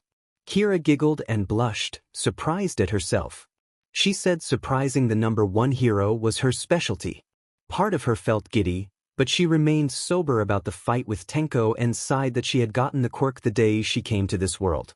Shane cleared his throat and then perked up, asking what her quirk was and admitting he was very curious that he had never asked before. Keira swatted him playfully and chuckled that it was not a huge secret like some people's. She said she had discovered new aspects of it after her talk with Tenko and had been experimenting. A breeze passed. Keira said she had even discovered a new part of her quirk. Shane leaned in as if they were sharing a secret and asked what it was. Keira raised her hand. For a moment nothing happened, then her hand shifted. The normal skin became an array of tiny colors that looked almost pixelated. She thought at first it was a side effect, then turned her hand slowly and told him it turned out to be something else. Shane gaped. Her hand was glitching. All Might gaped at the sight. He noted that her hand had stopped glitching and she turned to him with a proud grin. She explained that the effect was tied to her emotions and that she could control it. All Might asked what it did. She touched her chin with a finger and admitted that she did not fully know. She said she had been upset after the fight with Tenko and had used her quirk a bit, which had led to the current state. When it glitched again, she passed her hand through the table and it went through as if it were air. All Might leaned in to peer more closely. She looked out at the city skyline and suggested that the quirk might be a way home. All Might noticed a guilty expression on her face when she said that and he asked why she looked guilty. He glanced through the glass doors at the house as if searching for an answer. She became more serious and asked All Might to help her train her quirk. She admitted that she was new to quirks and, rubbing the back of her head sheepishly, said she thought who better to teach her than the #1 hero. She smiled at him expectantly.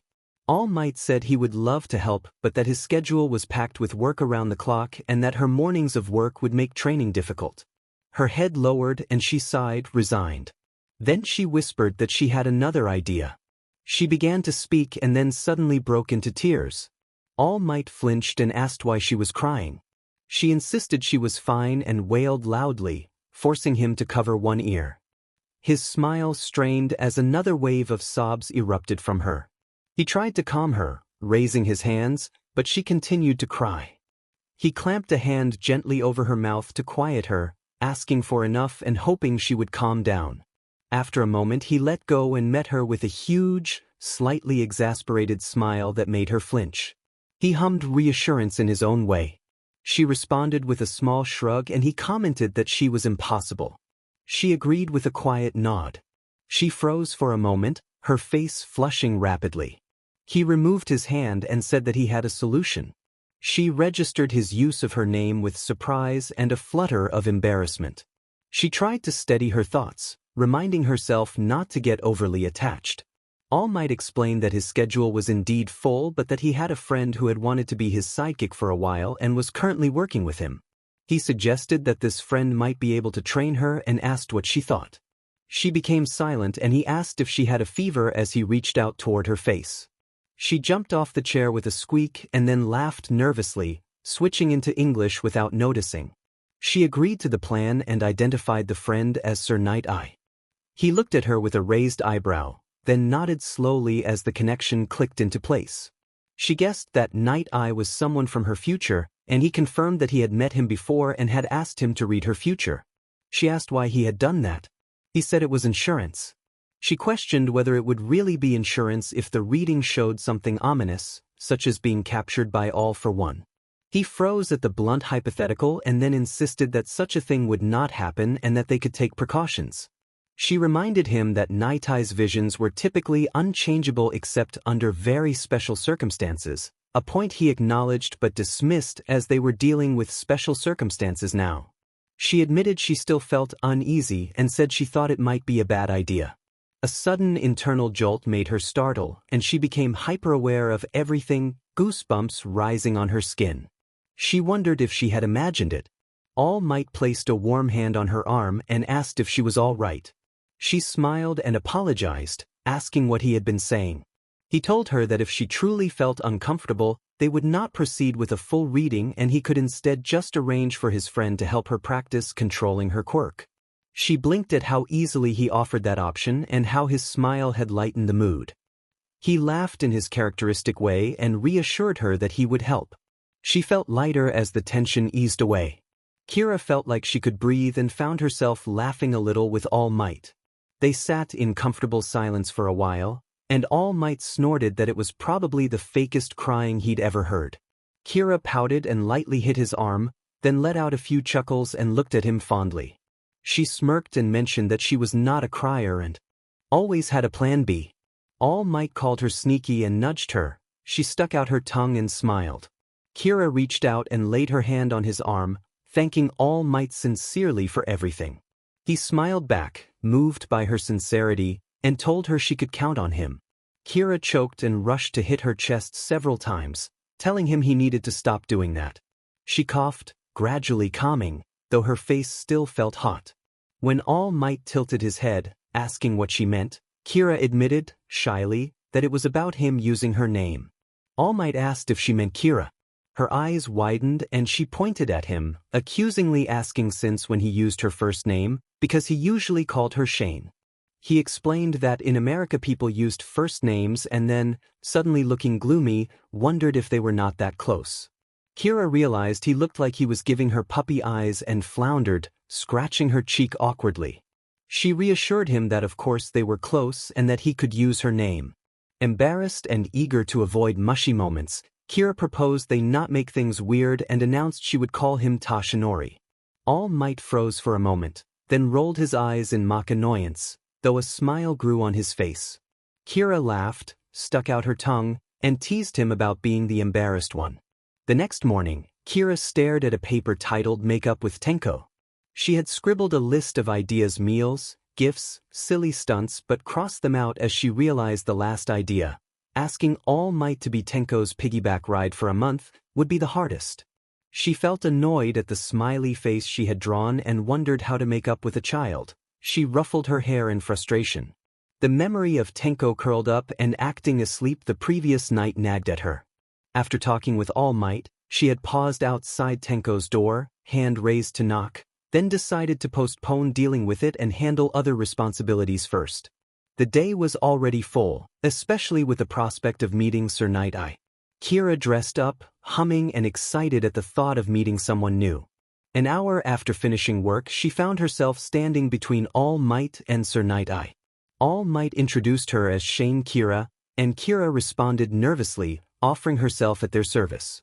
Sir Night-Eye approached and seemed to appraise her like a score.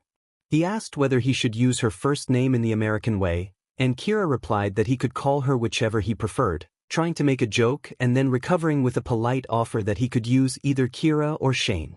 Sir Night-Eye remained unimpressed and muttered that she had no sense of humor.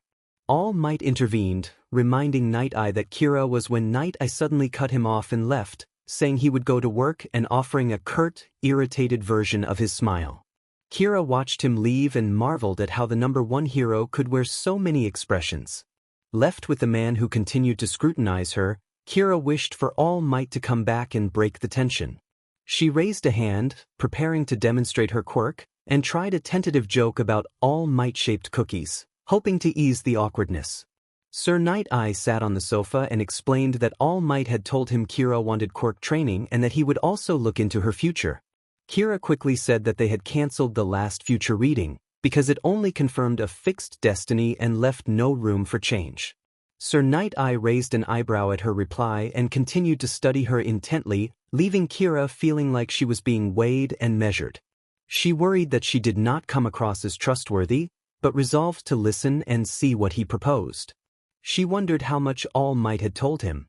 Night-Eye set down his binder, took another cookie, and made it clear that he had no intention of trusting her without proof. He said he did not care what All Might had said. The fact remained that she was a suspicious person who had brought a child to the #1 hero and knew everything about him. It was not far-fetched, he added, to suspect she might even be working with All for One. Keira opened her mouth, closed it, opened it again, and finally noted sharply that, for someone who did not trust her, he was eating a lot of her cookies. She forced an irritated smile and asked if she was supposed to care. Night-Eye paused, his eyes narrowing. Keira held a polite smile and perfected it. She was not going to let anyone question her intentions when all she had done was state the truth. Keira addressed him as Sir Night-Eye and admitted she did not care what he thought. Her only goal was to learn to control her quirk better. He had not even been her first choice for training, she said, but since they were both there she invited him to take any proof he wanted. She insisted she had nothing to hide. She leaned back, crossed her legs, raised an eyebrow, and asked if he would help her or not. Night-Eye's eyes narrowed fractionally. He agreed to help. Keira brightened instantly and announced that she was looking forward to it. She bounced with excitement and rattled off possibilities for their first exercise: physical training, quirk exercises, hero patrolling, popping up rubber ducks as she spoke. Her excitement nearly made her forget the man opposite her, who was massaging his forehead from the headache she was causing. A hand landed on her head. She flinched at the dark, condescending aura that accompanied Night-Eye's sudden, stern gesture and addressed him nervously. Keira quickly learned that Sir Night-Eye was a peculiar man who did not like chatterboxes. They spent 2 hours in a peculiar kind of training. He asked her detailed questions about her quirk and made her demonstrate it by recreating All Might merchandise. Keira thought that might be a copyright issue when he produced a limited edition All Might tapestry and asked her to recreate it for training purposes. When she asked why all of the exercises involved creating All Might merchandise, he answered with a straight face that it was a coincidence and that she should focus more on getting the wrinkles and shadows on All Might's face correct. He even produced a ruler to specify that the cheekbone shadows should be exactly 0.3 inches less. After a while, Night Eye left with instructions that they would meet again to train more on the glitching aspect of her quirk. Keira went to Tenko's room and took a deep breath. She knocked and called out that she was there, asking if she could come in. There was no answer, so she paused and lowered her hand. She told Tenko that she would not enter if he did not want her to, but that she had made him a new onesie and wanted him to know that when he was ready she would be there for him. She apologized for pressuring him and tried to reassure him that he did not have to be alone. She would stand by his side. Then she rubbed her arm, sighed, and began to leave, thinking he was probably still upset. A small, calm voice stopped her. Tenko asked why she was helping him. Keira froze without turning. Tenko explained quietly that he thought his quirk was terrible and that he was a villain. Keira took a deep breath and turned, apologizing for shouting the day before. She then stepped closer and sat down on the ground in front of him. Tenko lowered his head and clenched his hands, asking if they would still be able to live with the number one hero if she truly were a villain. Keira laughed dryly and looked at him with sadness, pointing out that such a situation would only make his capture easier. They sat in silence for a moment. Keira recalled how lost she had felt when she first saw him, far from home with family and friends all distant. She reached for his clenched hand and held it gently, admitting that she had not realized until recently how lonely she had been. Tenko looked up, his eyes full of pain and tears. Keira told him she could not ignore the child she had found, and that they had gotten ice cream and begun living together. Tears rolled down his face as she explained that, as she came to know him, he had become a part of the home she never knew she needed. She took his other hand and looked at him earnestly, insisting that he was not a villain and never had been, only a lost child, and that it was all right because she was there for him. The boy stared at her, his lips trembling, and then ran toward her to hug her. Tenko broke down, crying and sobbing, and Keira held him as he apologized over and over. They both cried, unaware of the events that would later change everything for them permanently. Some time later, Tenko said that he wanted to go to school. Keira turned from the frying pan in surprise, recognized the request as reasonable, and encouraged the idea. She decided it would be better than leaving him alone while she worked and thought going out and being around others would do him good. When Tenko asked timidly for permission, Keira felt relief and told him he could go, using a small affectionate nickname. She told herself to take baby steps. She cheered quietly as she flipped the omelet perfectly and Tenko smiled. Later at work, Keira sat at her desk typing on the computer and stretched back. She had taken the job because it gave her a sense of home. Across from her, her colleague Akako blew another bubble with gum, a detail that still struck Keira as odd. Her thoughts kept returning to Tenko's request. She had already sent a text to All Might asking him to call when he was free, and she kept glancing at her bag for her phone. A sudden loud ringtone startled her, and All Might's voice blared from the phone. Keira snatched her bag and fumbled to silence the ringing, nearly pressing too hard on the screen. She looked at the caller ID, which read Banana Banks. Her co-workers snickered and one mocked the ringtone, making Keira blush as she turned away to answer. All Might teased that the ringtone had made her pick up, and Keira responded with a flustered, frustrated expression. Keira explained that Tenko wanted to go to school. All Might immediately said no. Keira noted that this seemed to be his default answer and asked why. He reminded her of the obvious danger. Keira argued that they had been living in an indefinite pause and that Tenko had been the one with his life on hold. She suggested changing Tenko's last name and taking care of the paperwork, half joking that she was hypothetically admitting to fraud. All Might snorted at her hypothetical mischief and the pair exchanged a knowing tone. Keira then asked if he could at least provide protection for Tenko, suggesting police or some other arrangements since he was the number one hero and likely had connections. A few co-workers nearby reacted with surprised delight at the mention of All Might. Keira hissed that it was not him and turned back to the call.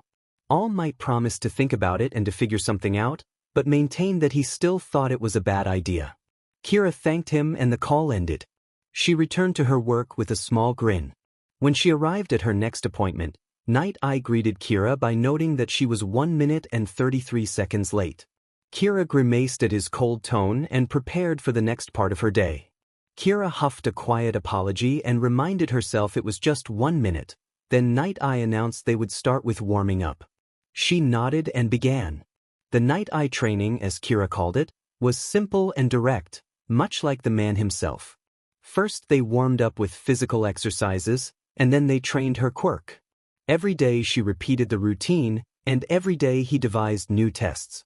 Night Eye asked whether she could affect her body with her quirk. He instructed her to continue creating until she fell asleep and to record the time she reached her limit. He wondered if she could make something she had never seen before and whether she could affect other people with her ability. Keira asked, surprised, whether he meant actual people. Night Eye affirmed that he did and asked whether she had ever considered it. She shook her head, scratched her cheek with a confused smile, and questioned why she would use it on people. Night Eye stepped closer with his usual condescending look and challenged her to explain. Keira pushed back with an irritated smile, accusing him of letting his imagination run wild. He did not press the subject further, but Keira noticed that he watched her like a hawk. Every move she made seemed calculated under his gaze. He suspected she might be a villain with ulterior motives, and that stung.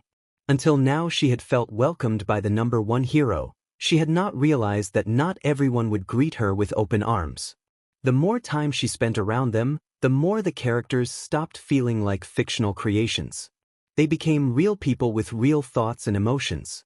Keira sat on the couch with Tenko watching a movie, her mind spinning with possibilities. She wondered what would happen if someone entered the movie and everything became real. Would they react the same way she did? She dismissed the thought Tenko was a child and would probably not react like her. The next selfish thought made her snort. So many people would kill to be in her place. She almost let her inner fangirl loose. A small body leaned against her, breaking her train of thought. Keira automatically wrapped an arm around Tenko, and he clutched her shirt. She noticed his small hands still wearing the gloves she had given him. He rarely took them off, and she had once forced him to remove one after it had been on for too long. She reflected that she had responsibilities now she had never had before, and she placed a hand over Tenko's before returning her attention to the movie. The film depicted a fight scene in which a character warned that someone was under a villain's control. Keira sighed and told Tenko that the movie was cheesy and that the villain's influence was obvious. Tenko pleaded for her not to spoil it, and Keira immediately felt embarrassed and apologized. Later, Night Eye announced they would work on the glitch aspect of her quirk while sitting in the main sitting area instead of the gym. Keira cheered and joked that she had thought the previous exercises were aimed at improving her bikini body and setting up an all-might merchandise store, then laughed awkwardly when Night Eye gave her a disapproving look. He presented a book and told her to glitch through it. When she reached for it, he tapped her hand with the book, and she pulled back with a mild protest. Keira concentrated on her hand, repeating inwardly that it was the same as before and trying to trigger the glitch. Night Eye reminded her that quirks were a natural part of her and that she should stop overthinking it. She closed her eyes and refocused. Night Eye remarked that she looked like she wanted to go to the bathroom, which irritated her, but she kept trying. He urged her to try harder and warned that if she could not manage the basics, attempting more advanced feats would be useless. Frustrated, Keira snapped at him to be quiet and let her try without nagging. Her hands suddenly began to glitch rapidly, and Night Eye observed that it was related to her emotions. He began taking notes while Keira glared at him in disbelief. He then stated that they needed to determine whether the glitch responded only to negative emotions or to any emotion. On another day, Keira found herself facing a challenge that felt completely unnecessary. She gripped the edge of the rooftop tightly, overwhelmed by how high she was. The wind blew hair into her face and she spat it away, berating herself for agreeing to the exercise. She repeatedly told herself not to look down, but when she did, her stomach dropped with panic. She admitted aloud that she was terrified. Below, Night Eye examined an all-might figurine she had created during practice and criticized its proportions. Keira pleaded for him to stop and let her down. Her hands slipped on the sweaty surface and she panicked as she stood on a narrow pole at the edge of the roof, tethered by a hose that offered little comfort.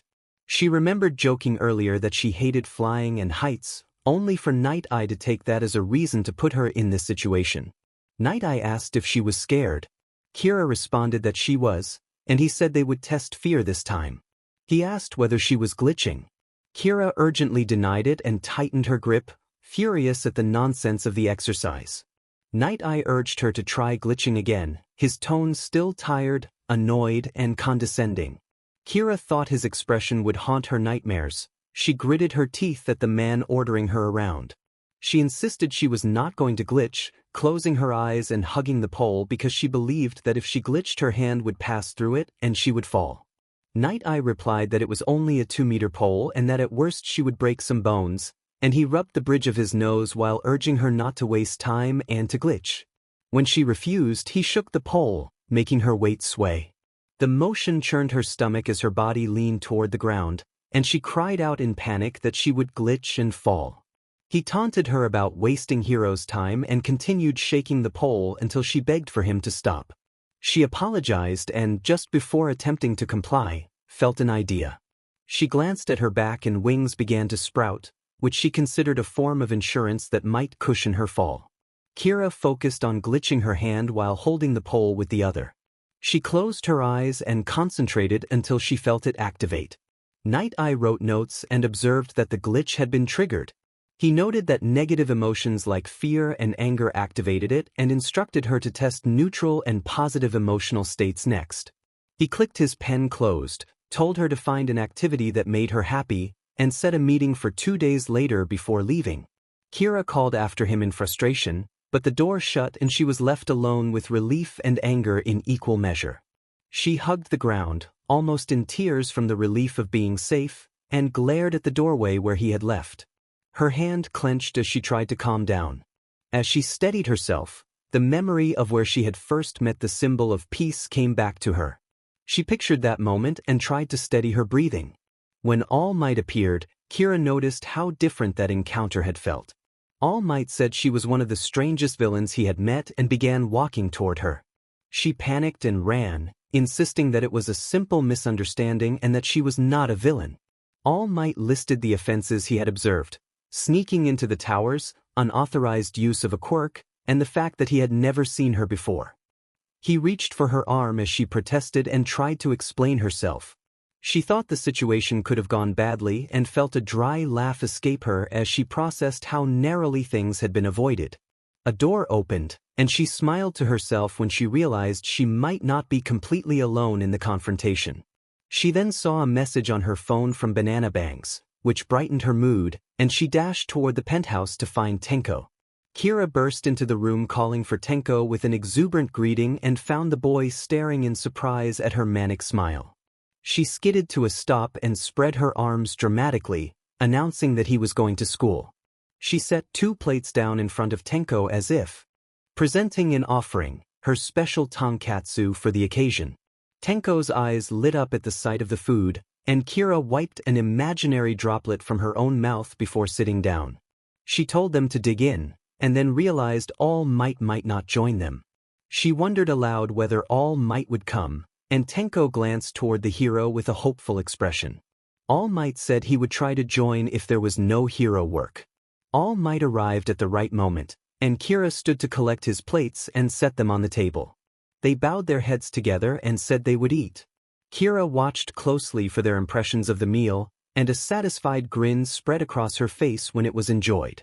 After they finished, Keira felt warmth looking at the small, cozy scene. If someone had told her she would be eating dinner with All Might and Shimura Tenko, she would have laughed, and now she quietly accepted the odd, pleasant reality.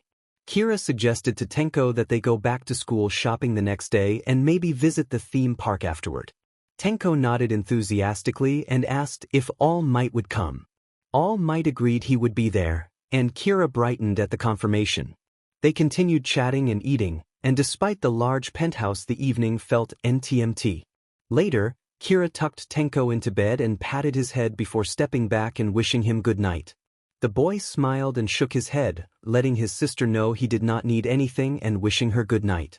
She left the room with a fond smile, thinking the day had been lovely and tomorrow would be even better. As she walked toward her room, she hummed and counted on her fingers the things she planned to buy for Tenko. She reached for the door handle, and for a moment everything felt as if time had slowed. The door seemed very far away. Tomorrow would be fun, she thought. When her hand touched the cool knob, the moment passed. She paused, glanced around with a raised eyebrow, and noticed there was no sound other than the echo of her earlier question fading into nothing. She sighed, turned the handle, and went inside to sleep. Somewhere else, a man inspected a photograph with a low, satisfied chuckle. He admired the image of the girl and admitted to himself that powerful quirks were irresistible. He held the picture and sneered, considering her an unexpected obstacle in his plans, but he told himself not to worry. He set the photograph down beside another showing the same girl smiling with a child in a coffee shop, and told himself that soon everything would be as he intended.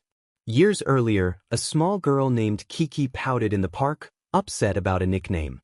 An older boy teased her and tried to coax a smile, calling her by the pet name despite her protests.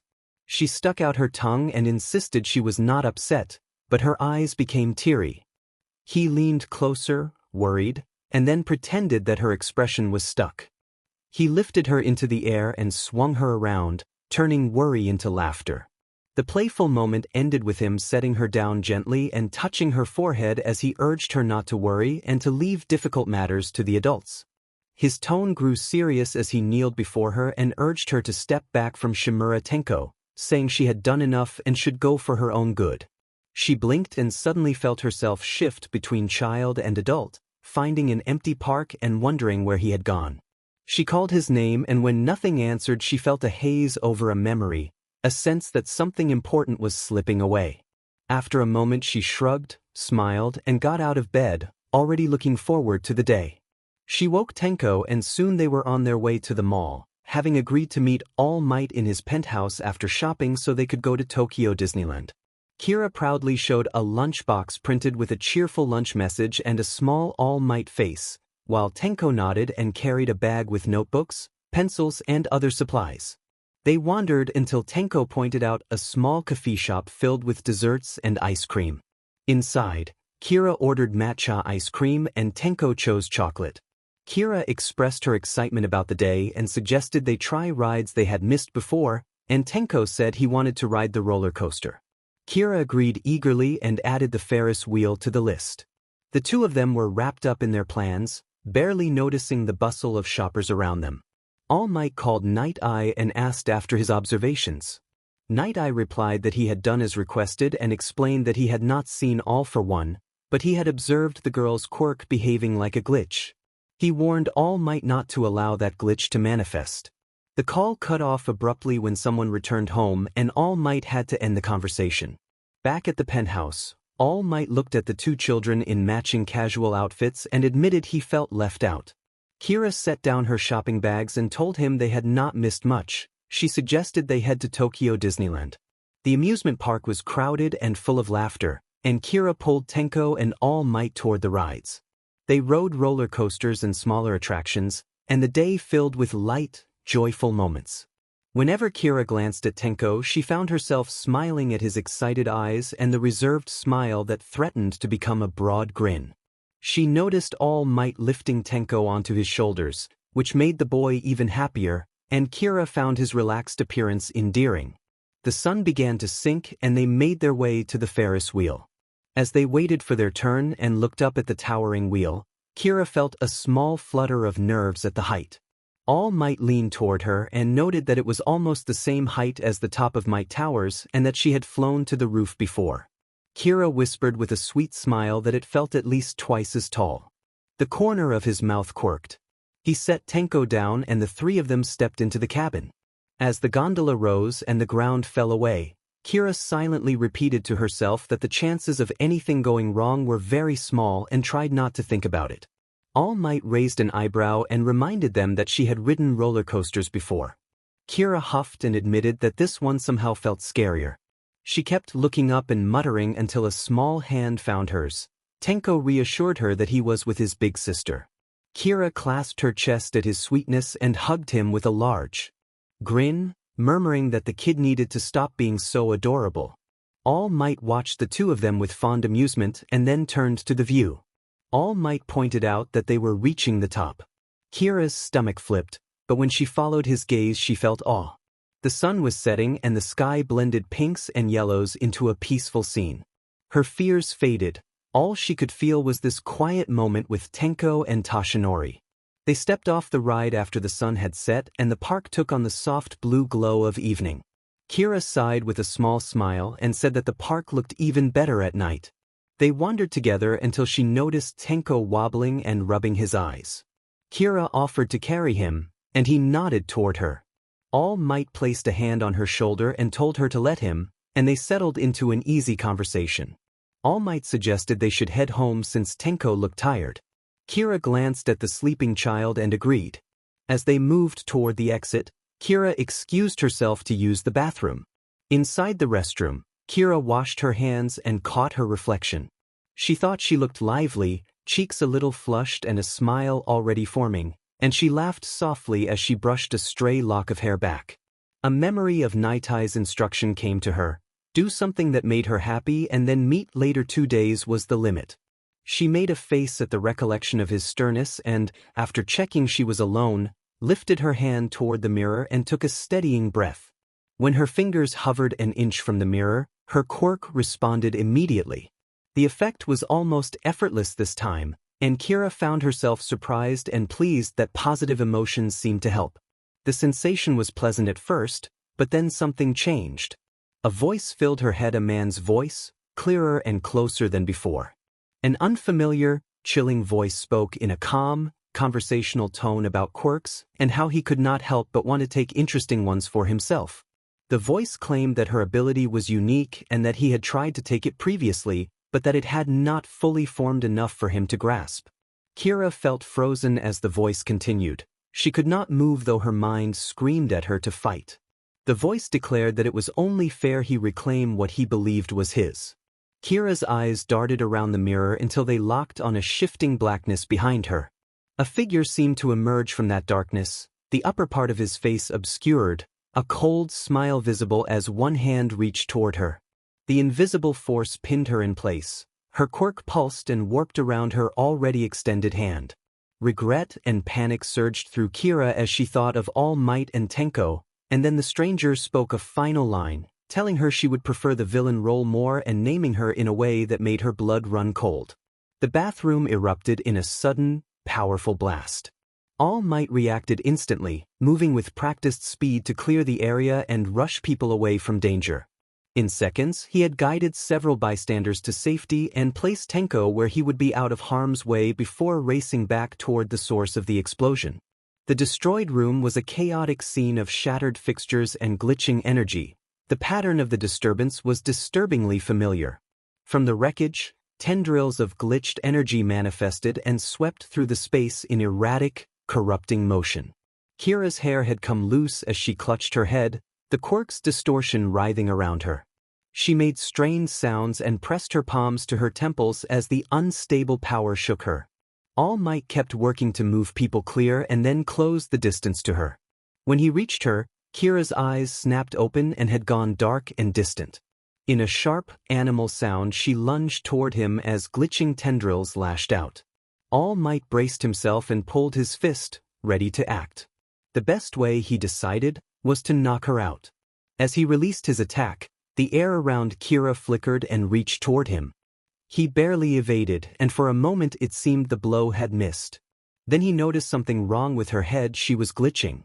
His smile faltered into distress. He tried again, but his strike passed through empty air. When he turned, he saw her clearly. She was phasing through his attacks. He jumped back and then materialized in front of her. Her vines snaked around him immediately.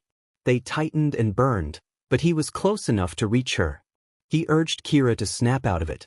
Through her grunts there was something else, a voice he couldn't ignore.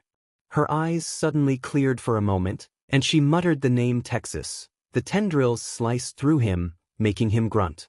The strikes did not seem meant to maim, but they interfered with his quirk, dragging it out of rhythm. He poured a bit of energy into freeing himself, spreading his arms and cutting down what held him. The moment he moved, Keira attacked again. His mind raced every time he came close. She either glitched through him or disrupted his power. If he had been trying to hurt her it would have been easy, but he could not bring himself to do that. Then she froze. Her eyes flickered oddly, and All Might followed her line of sight. A voice threaded through the chaos, calling sister in a small, strained way. All Might recognized the woman who had become almost a mother figure to him. Keira heard the voice too and let out an inhuman wail before reaching toward Tenko. A broken, desperate cry of Tenko rang out at the same time. The boy stumbled back a step, and All Might carried him away from the writhing tendrils. Everything shifted in an instant. The number one hero reacted on instinct to protect the child and struck Keira away. Tenko's shout warning All Might went unheard as Keira slammed into one of the park rides, which collapsed under the impact. Tenko stared at the wreckage of what had once been his small family. Images overlapped in his head and he started scratching at his arms as if to tear the visions away. Faces crossed his mind: his mother, Keira, his father, Hannah, All Might, his grandparents, and the scenes looped like a damaged recording. He muttered stop over and over, hands clawing at his skin, as the mental loop replayed All Might and Keira moving in and out of conflict. Each time Keira lunged toward him, All Might was forced to strike to protect him. His stomach flipped and his gaze kept returning to Keira. Memories and voices poured in. Fond promises about making happy memories, the warmth of smiles and small comforts, and then a colder, more calculated voice remarking on Kira's loss of control. Keira, caught in the inner chaos of her glitching tendrils, heard two sounds in her ears: Tenko's frightened calls and the sinister, smooth offer of someone who could make it stop. A chill of dread ran through her at the thought of that person being near Tenko. She could not move, could not stop listening as the voice promised a fix. All Might saw Kira's face contort in agony as she seemed to search for something she could not find. At last she cried out Tenko's name in a broken voice. In Tenko's head, a flood of warm memories, smiles, hugs, ice creams flashed across his mind. The scratching eased as he lowered his hands. He felt small and pleading, as if begging for help. He nodded to the promise offered in that voice, and the man who had spoken smiled in return. Back in the present, All Might weaved and dodged while Keira alternated between lashing out and frantically searching. Her quirk was spiraling further out of control and damage spread across the park. Most civilians had been evacuated, and other heroes were focusing on crowd safety while the number one hero fought. Time was running out. With a quirk as adaptable as Keira's, more people would be hurt the longer this continued. All Might called her name again, but it had no effect. He braced himself and, swallowing the personal cost, prepared to end the fight. There would be time to talk later. For now, Keira had to be stopped. He pushed his speed higher and launched himself at her. In midair he caught her before an attack could complete. The glitches vanished as if they had never been, save for a flicker in the middle of her eyes. Her gaze fluttered with regret and urgency. She managed to whisper Tenko and a half-formed warning about the man who had offered help before she lost consciousness. The message was clear enough. All Might's heart pounded. He turned toward the hiding place where he had left Tenko. He saw the man from before with his hand raised and Tenko holding the man's other hand. All Might accelerated, carrying Keira toward them, but the space he reached was empty. He screamed in anguish as everything collapsed into a single, terrible nothing. Tenko cried that he never wanted to use his quirk again and that he was a villain, tears welling as he scratched at his face and insisted that he had killed them all. Keira snapped back, angry and frustrated, telling Tenko that he must not say such things and that it was not true. Tenko called desperately for his big sister. Keira shook her head and assured him that she was there. A third voice teased that it was no longer her line. Keira turned, raising an eyebrow at the newcomer. He grinned, his suit and confident posture obvious, and said he thought she had left her villain ways behind. He walked over and lifted Tenko over one shoulder, and Tenko's eyes brightened into a small smile. Keira forced an innocent smile, though her mind briefly slid back to the first time she had sneaked to meet him. His grin turned smug, then he spoke with Tenko, and the corner of Kira's mouth lifted as she watched them talk and laugh. The mood shifted when Tenko suddenly looked at her with hurt on his face and asked why she had left him. Keira gasped, her breath coming in sharp pants, and for a moment she did not know where she was. The memory slotted into place. A man sneering that quirks were easy to manipulate and that anyone could be turned into a villain, then chaos erupting. Tenko's voice and a shout for All Might echoed. Keira tried to get up but found movement agonizingly difficult. She struggled to sit, her eyes darting as fragments of the terrible events returned. The room and the flashbacks blurred together. Keira covered her face with trembling hands as horror and guilt flooded her. Her quirk had spiraled out of control. When she pulled her hands away, they were wet with tears, and sobs racked her body as the dam inside her finally broke. Later, a man sat down and let out a tired sigh, thinking about the recent months and about the young green-haired boy who had passed his exam and would soon receive his acceptance letter. He hoped that this successor would reach more people and carry on the symbol of peace. The thought passed over him like a flicker, and he sighed again. Keira wiped her tears with shaking hands and stared out at the sunlight over the city. Every part of her body felt heavy and difficult to move.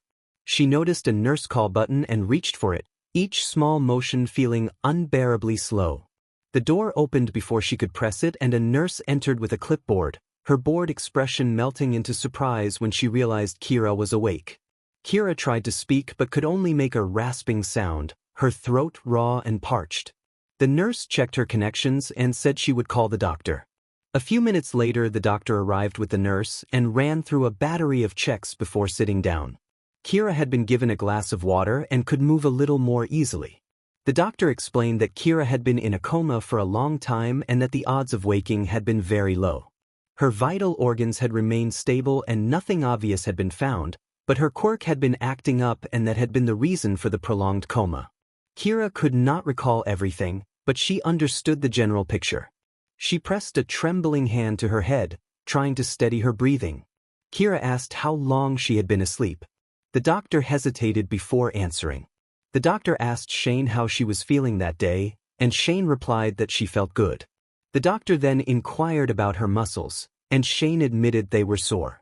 The doctor explained that the soreness was expected after so long a sleep and noted on his clipboard that they would increase physical exercises and slowly reintroduce solid foods over the coming weeks. Shane nodded absent-mindedly, expression flat, until the doctor added that he had tried to contact any relatives but had found none. He also said they could not reach the person who had brought her in, though that person had visited on the day she woke. The visitor's name was Yagi Tashinori, the secretary of the #1 hero.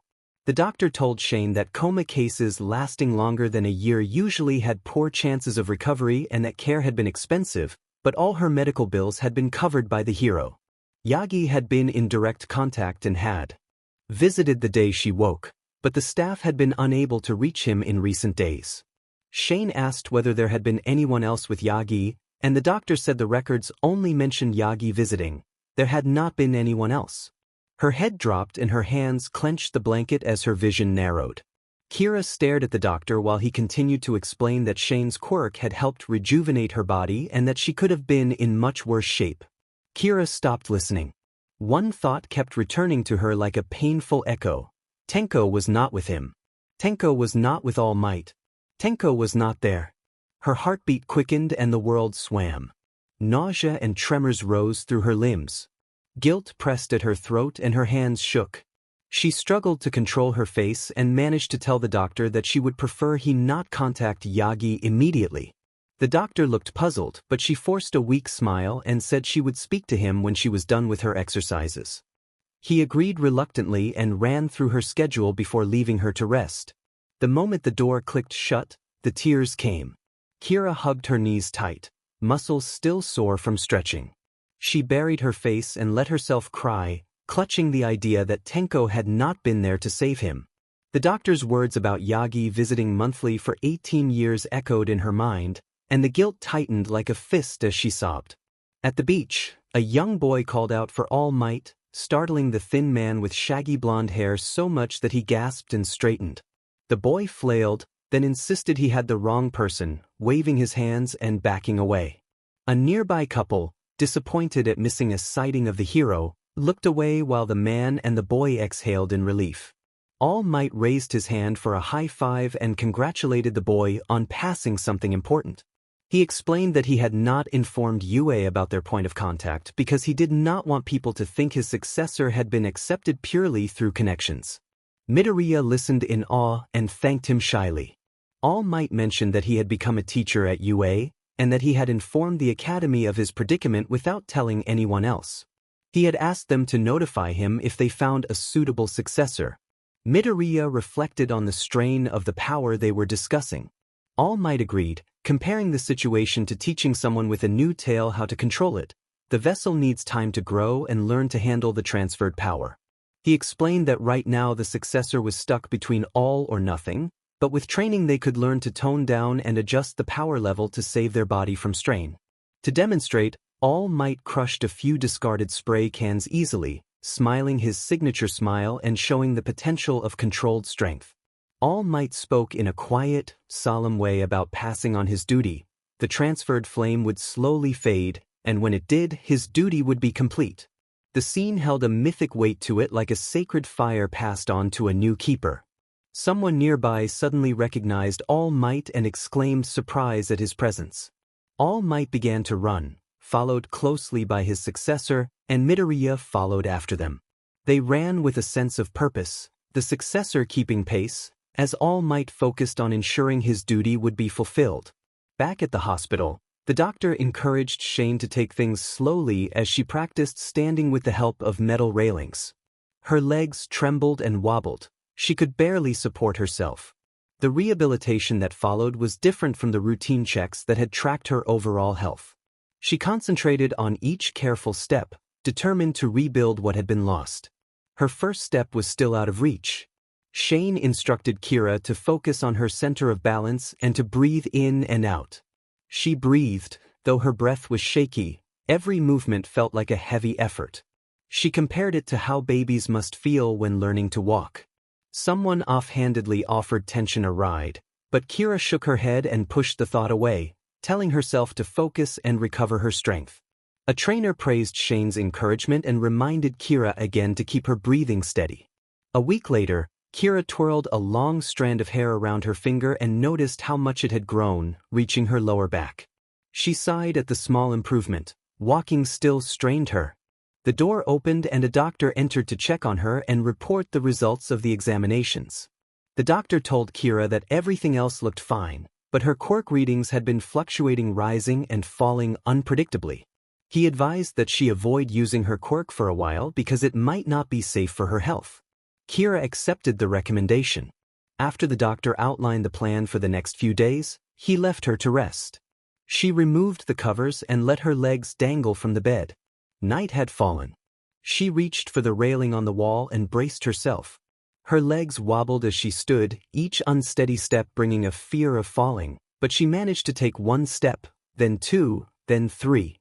She reached the window and opened it, letting a cool breeze lift some of her hair.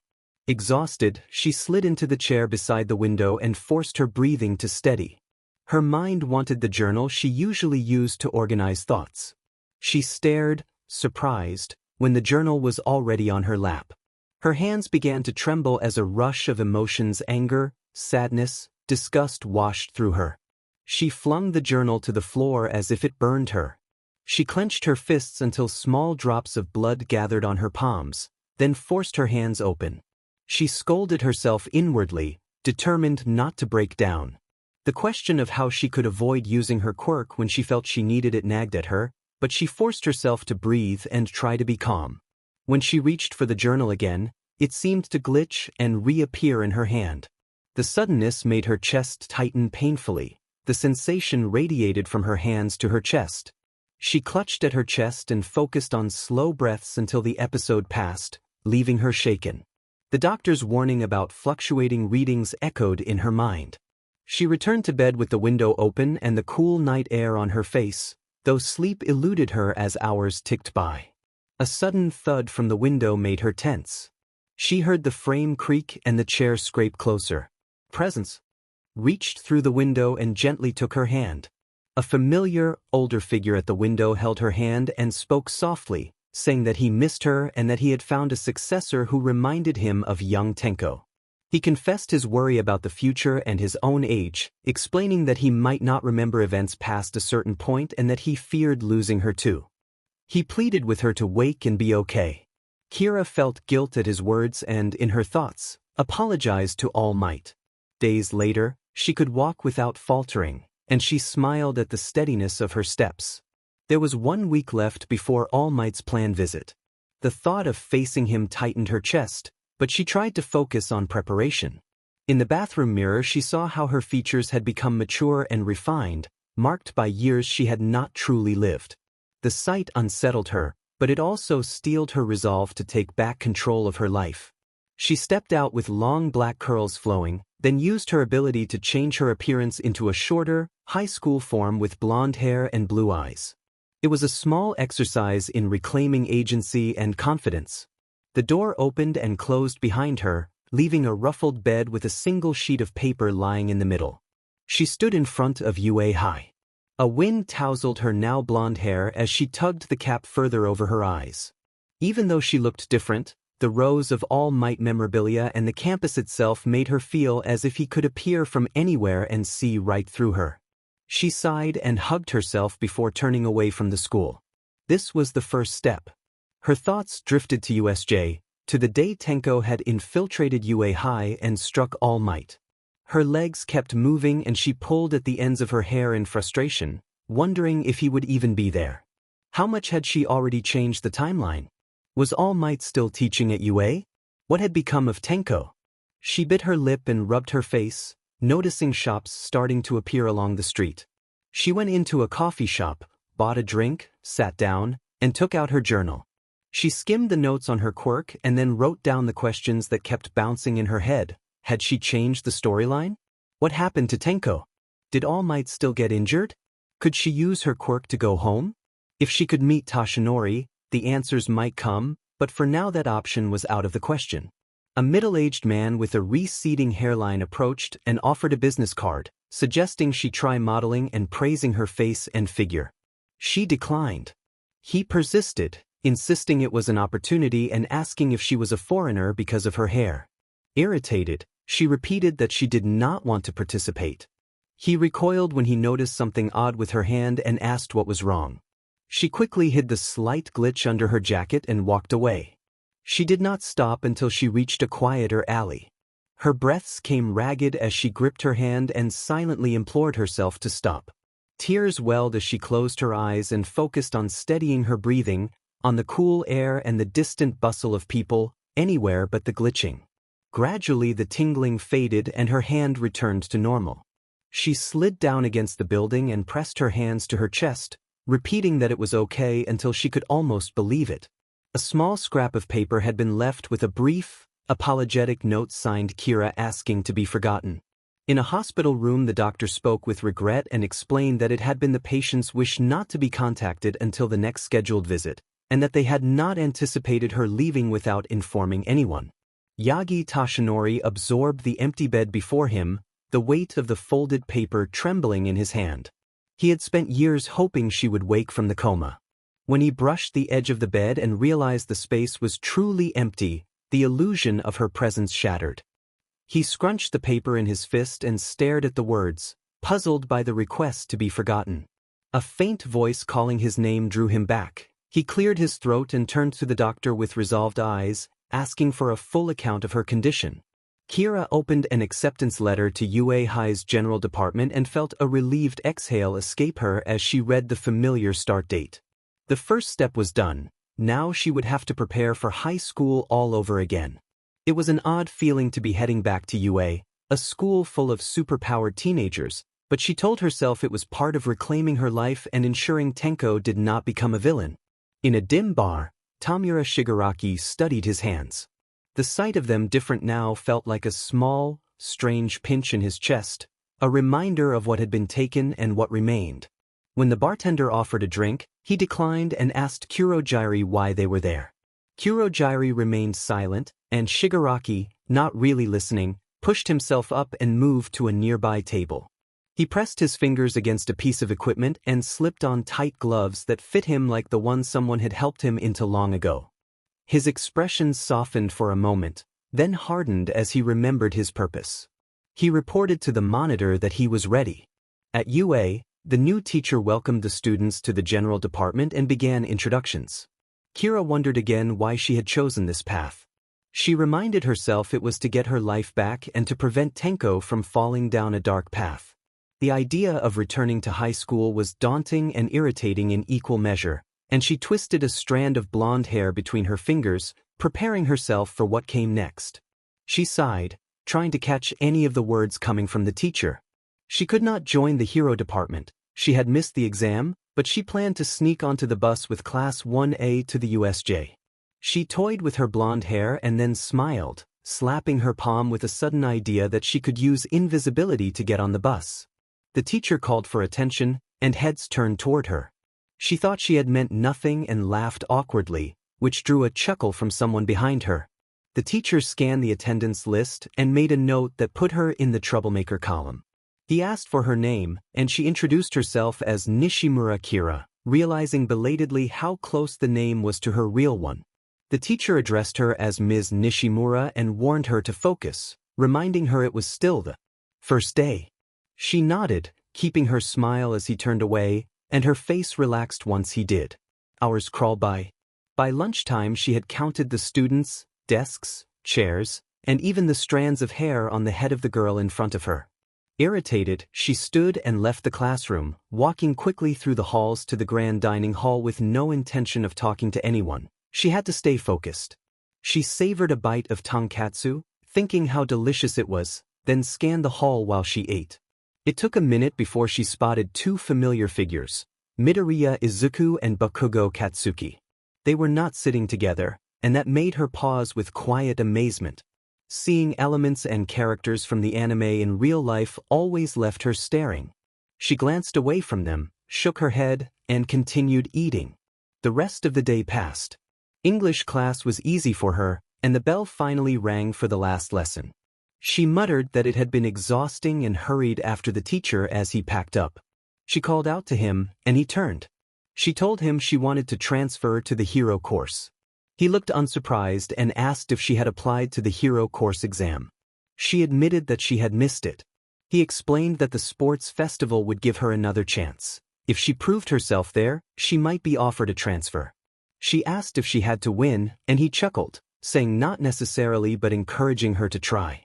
He began to ask about her quirk, but she ran off before hearing the rest of the question, determined that she would have to win the festival or consider other options if Tenko was truly all right. Halfway down the hallway, she clasped her hands and shut her eyes, silently begging for Tenko to be okay and not a villain. The next morning a black-haired woman hit the alarm and groggily made her way to the bathroom, brushing her teeth and studying her reflection. Her long black hair sat in strange angles, her gray eyes had bags from late nights, and her features looked like those of a grown adult rather than a high school student. She noted her resemblance to Aizawa and reminded herself that she only needed the sleeping bag today. After a yawn, she changed her appearance back to Nishimura Keira and dressed. It was only the second day and already she felt drained, wondering if her quirk had limits since she had used it so much. The doctor's warning about her unstable quirk echoed in her mind. She went to the kitchen, pressed the coffee machine button, and thought the black coffee matched the darkness she felt inside. She told herself the quirk still worked, otherwise her official papers under the name Nishimura Keira would be impossible. She reassured herself that Tenko was probably an ordinary kid who still admired heroes, and after she found him she would be reassured and could go home. Everything turned out not to be great. An alarm blared through the school and a panic-stricken student collided with her while rushing toward the exits. She ran toward the teacher's offices, thinking the hero department teachers should be there, and climbed the stairs faster. Part of her hoped to see Tenko, part of her dreaded it. She skidded to a halt outside the hero course teacher's room, her breathing loud and ragged.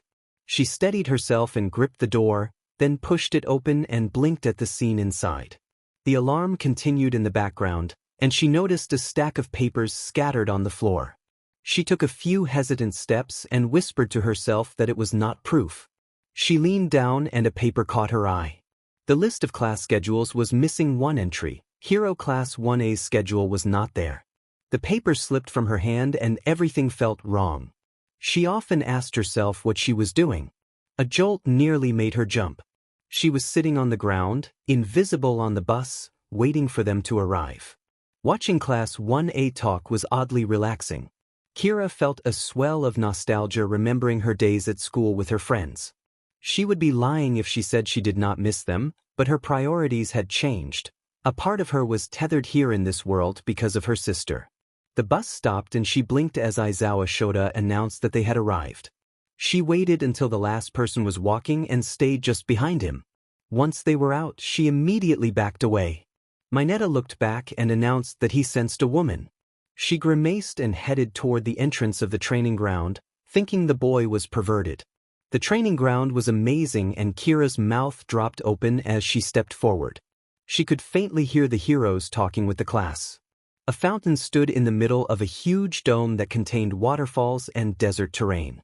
She murmured in awe and then flinched at the approaching voices. She picked a nearby hiding spot and crouched down, but her stealth glitched once, twice, and her invisibility faltered. Her chest heaved and she shook her head, watching closely. She told herself everything would be fine. It would be a normal class. A warning cried out that these were villains, and dread flooded her as a black portal appeared beside the fountain. Her eyes glued to it, she watched the torrent of people who emerged. She rose and ran through the chaos to another hiding place. Everything blurred. She dodged an arm, leaped over spreading ice, and ran toward the waterfall area until she saw the ship in the middle. At that moment she raised both hands and pushed, aiming one toward the ship and the other in front of her. She bolted as someone almost grabbed her hair. When she opened her eyes, she found herself on the ship.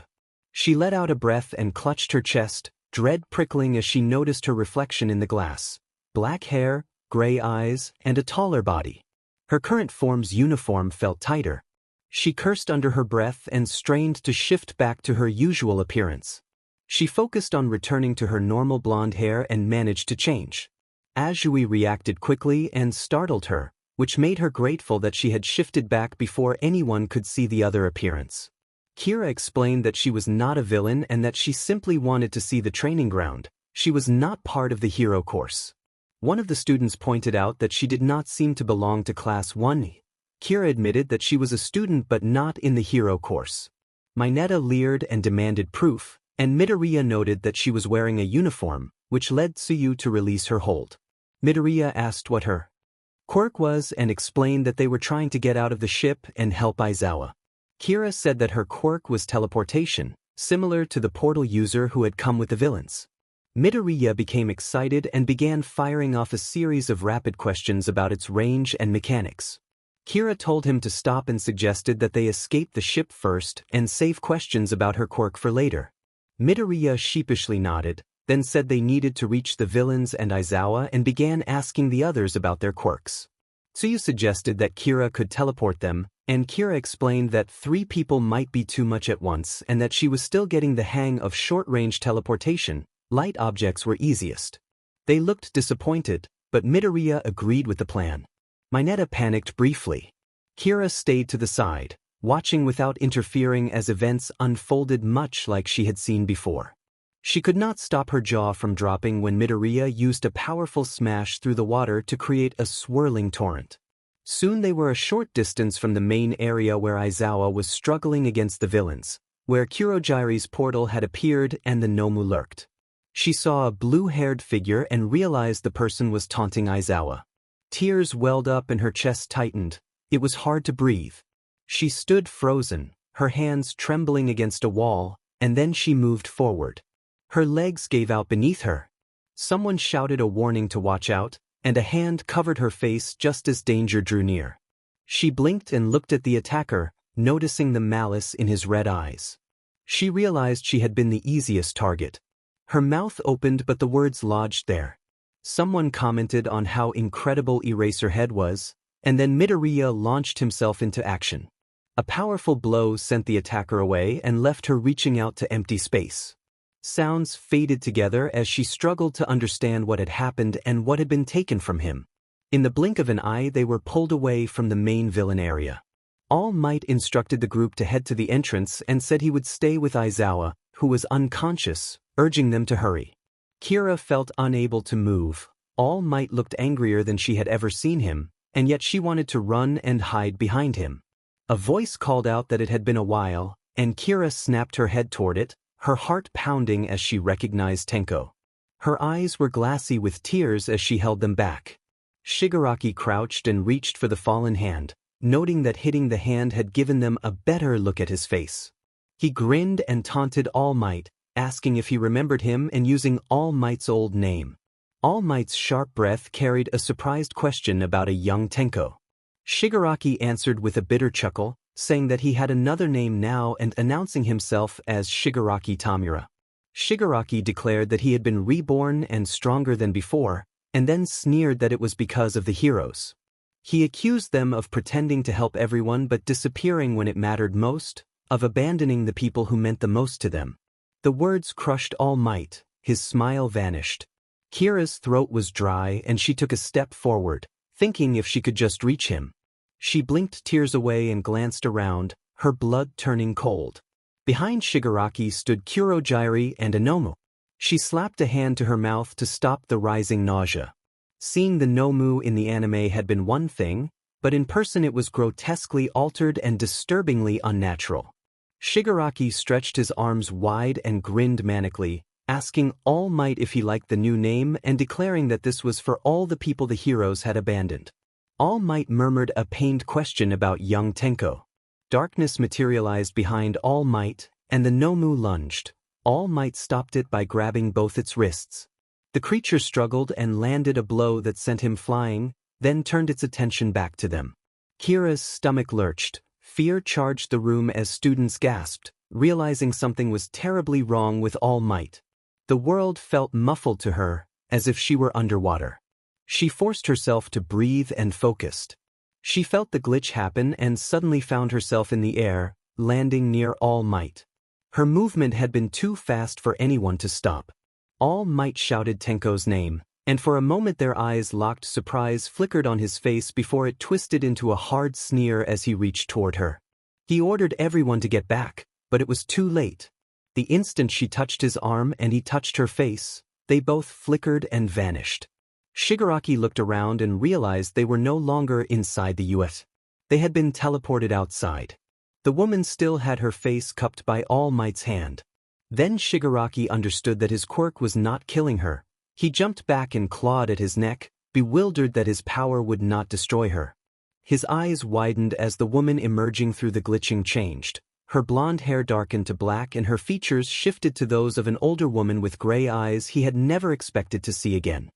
He froze and whispered a name he had not said in years. The woman collided with him, gripping him tightly.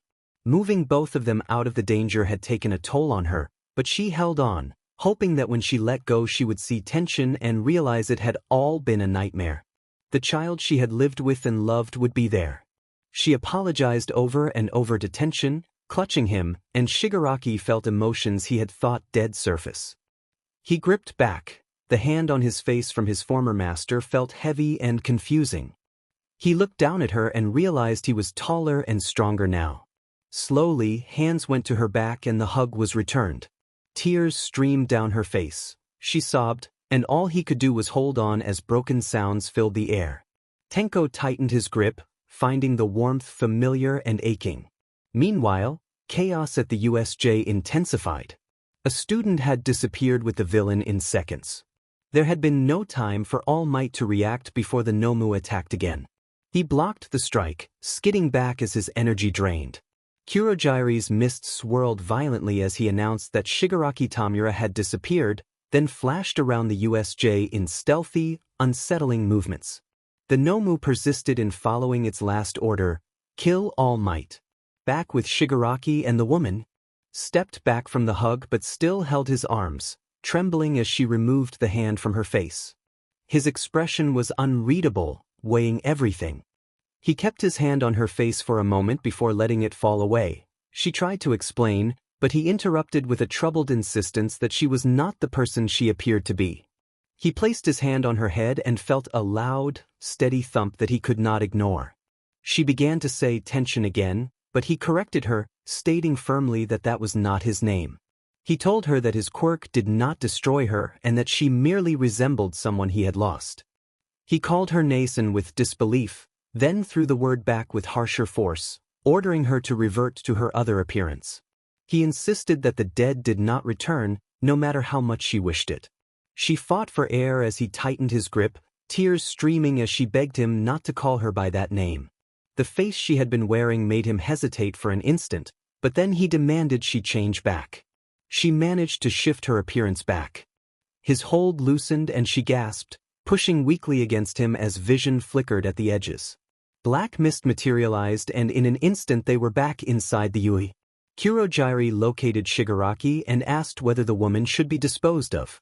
All Might roared to protect the students and lunged, but the Nomu intercepted him. A new fire burned in All Might's eyes. He would not allow any student to be harmed. He struck the Nomu with a fierce blow and flung it away, though the effort clearly took its toll.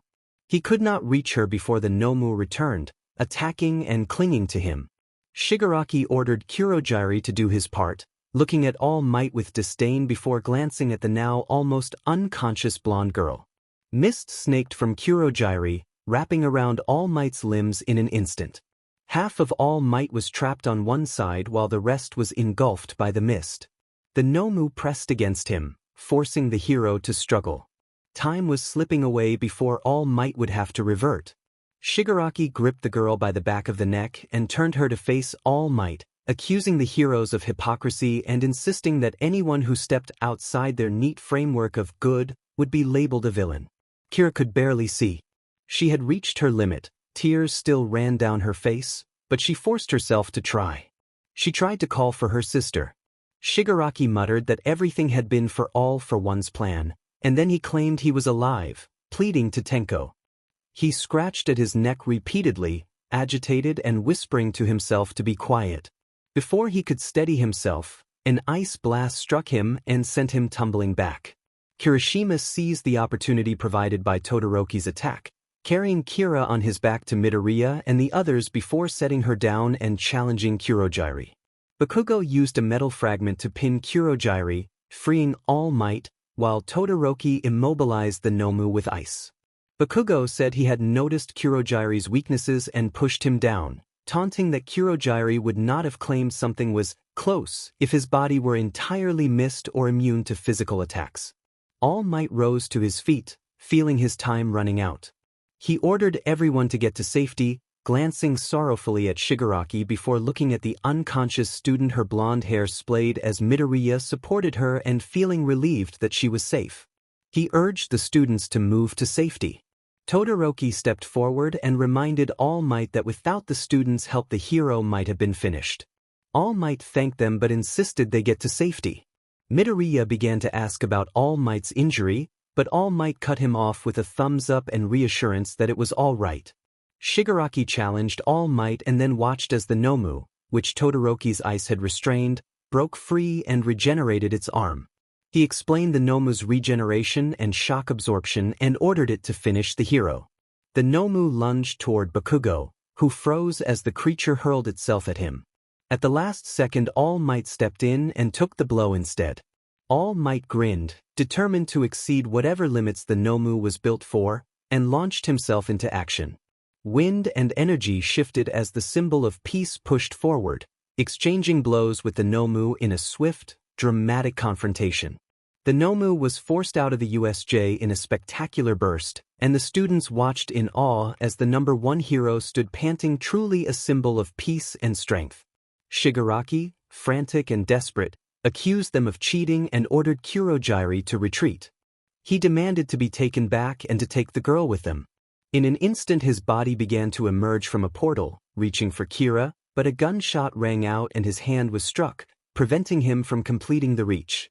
Heroes poured into the scene, arriving in force.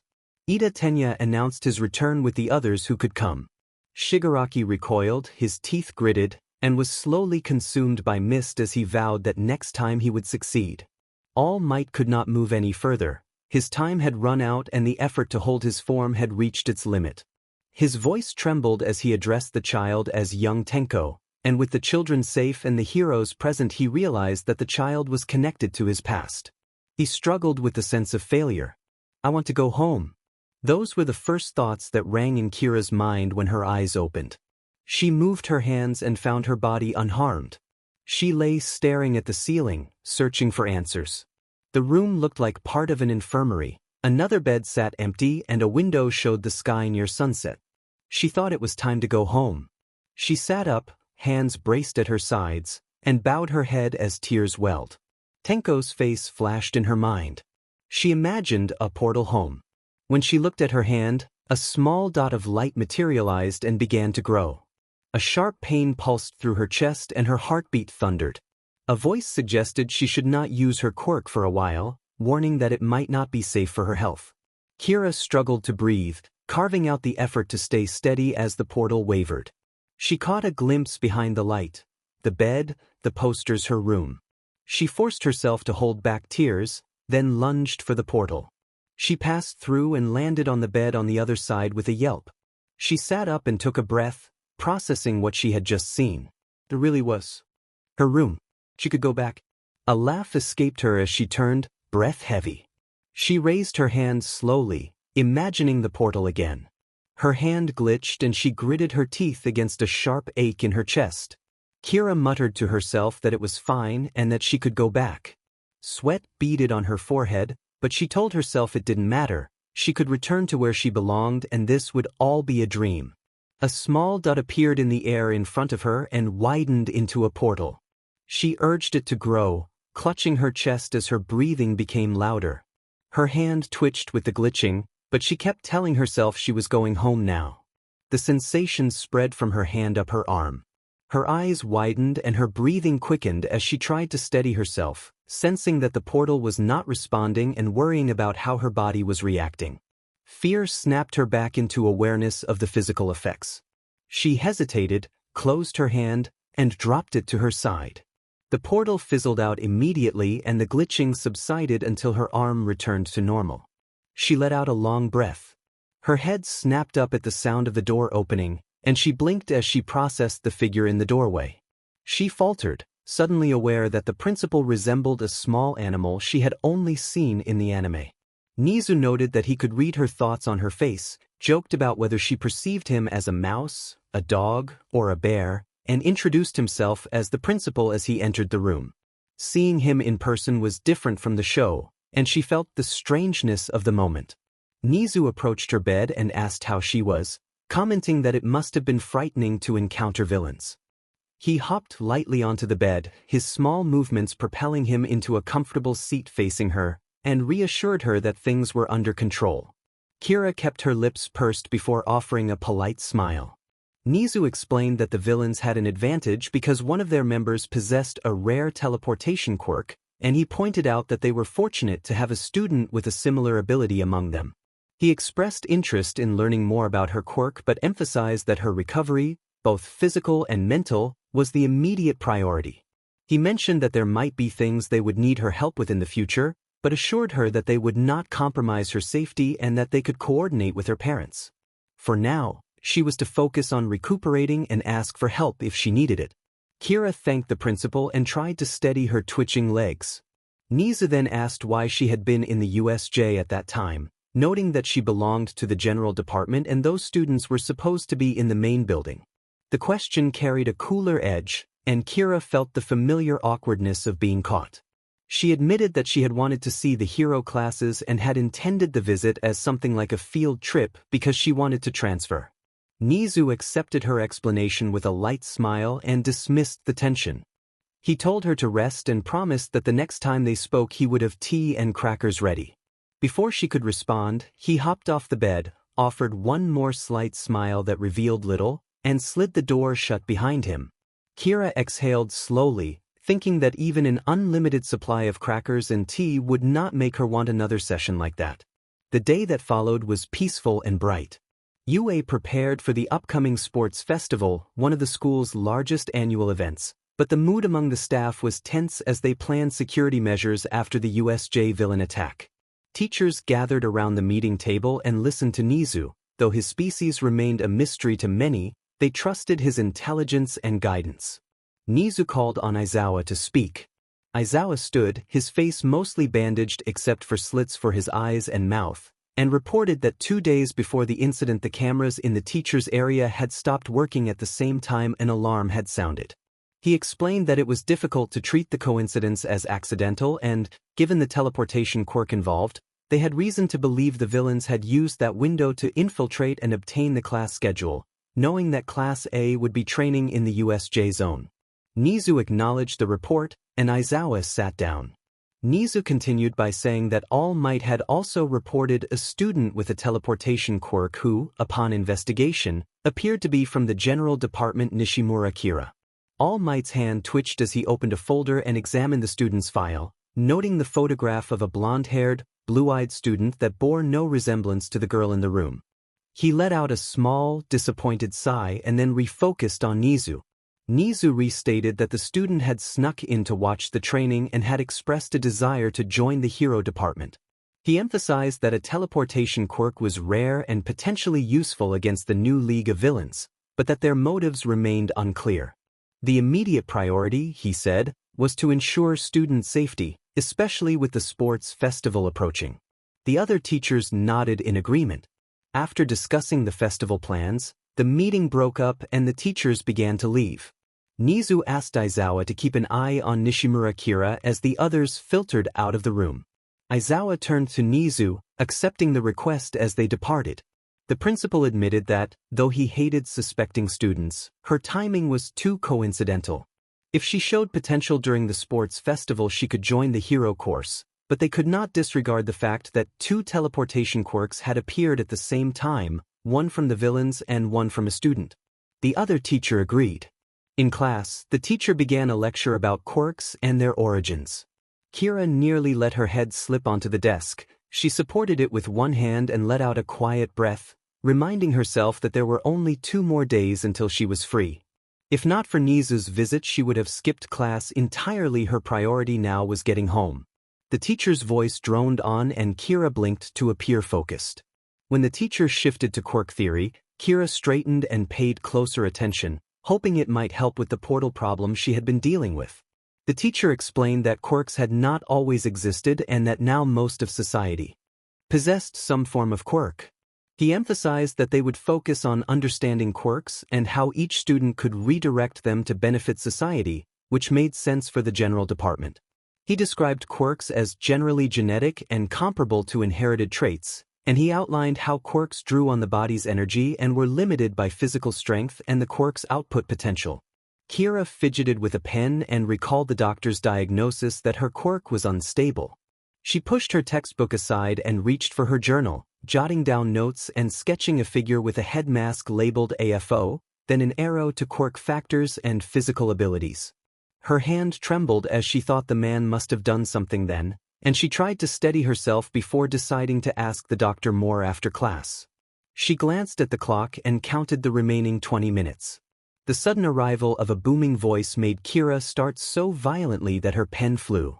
All Might had burst into the classroom with a heroic pose, announcing that he was on a side mission.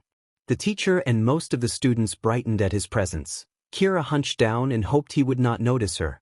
She was sweating and tense, desperate for him not to see. All Might explained that he had come to speak with someone from the general department who might be interested in the hero course. Keira kept her head down and nodded when he asked if she was interested. He asked about her quirk, and she stiffly explained that she could teleport herself anywhere she wanted and that she could also teleport other objects or people, though this required more effort. She attempted a small grin to appear normal. All Might listened with curiosity, his expression shifting briefly before he composed himself and praised her quirk as very useful.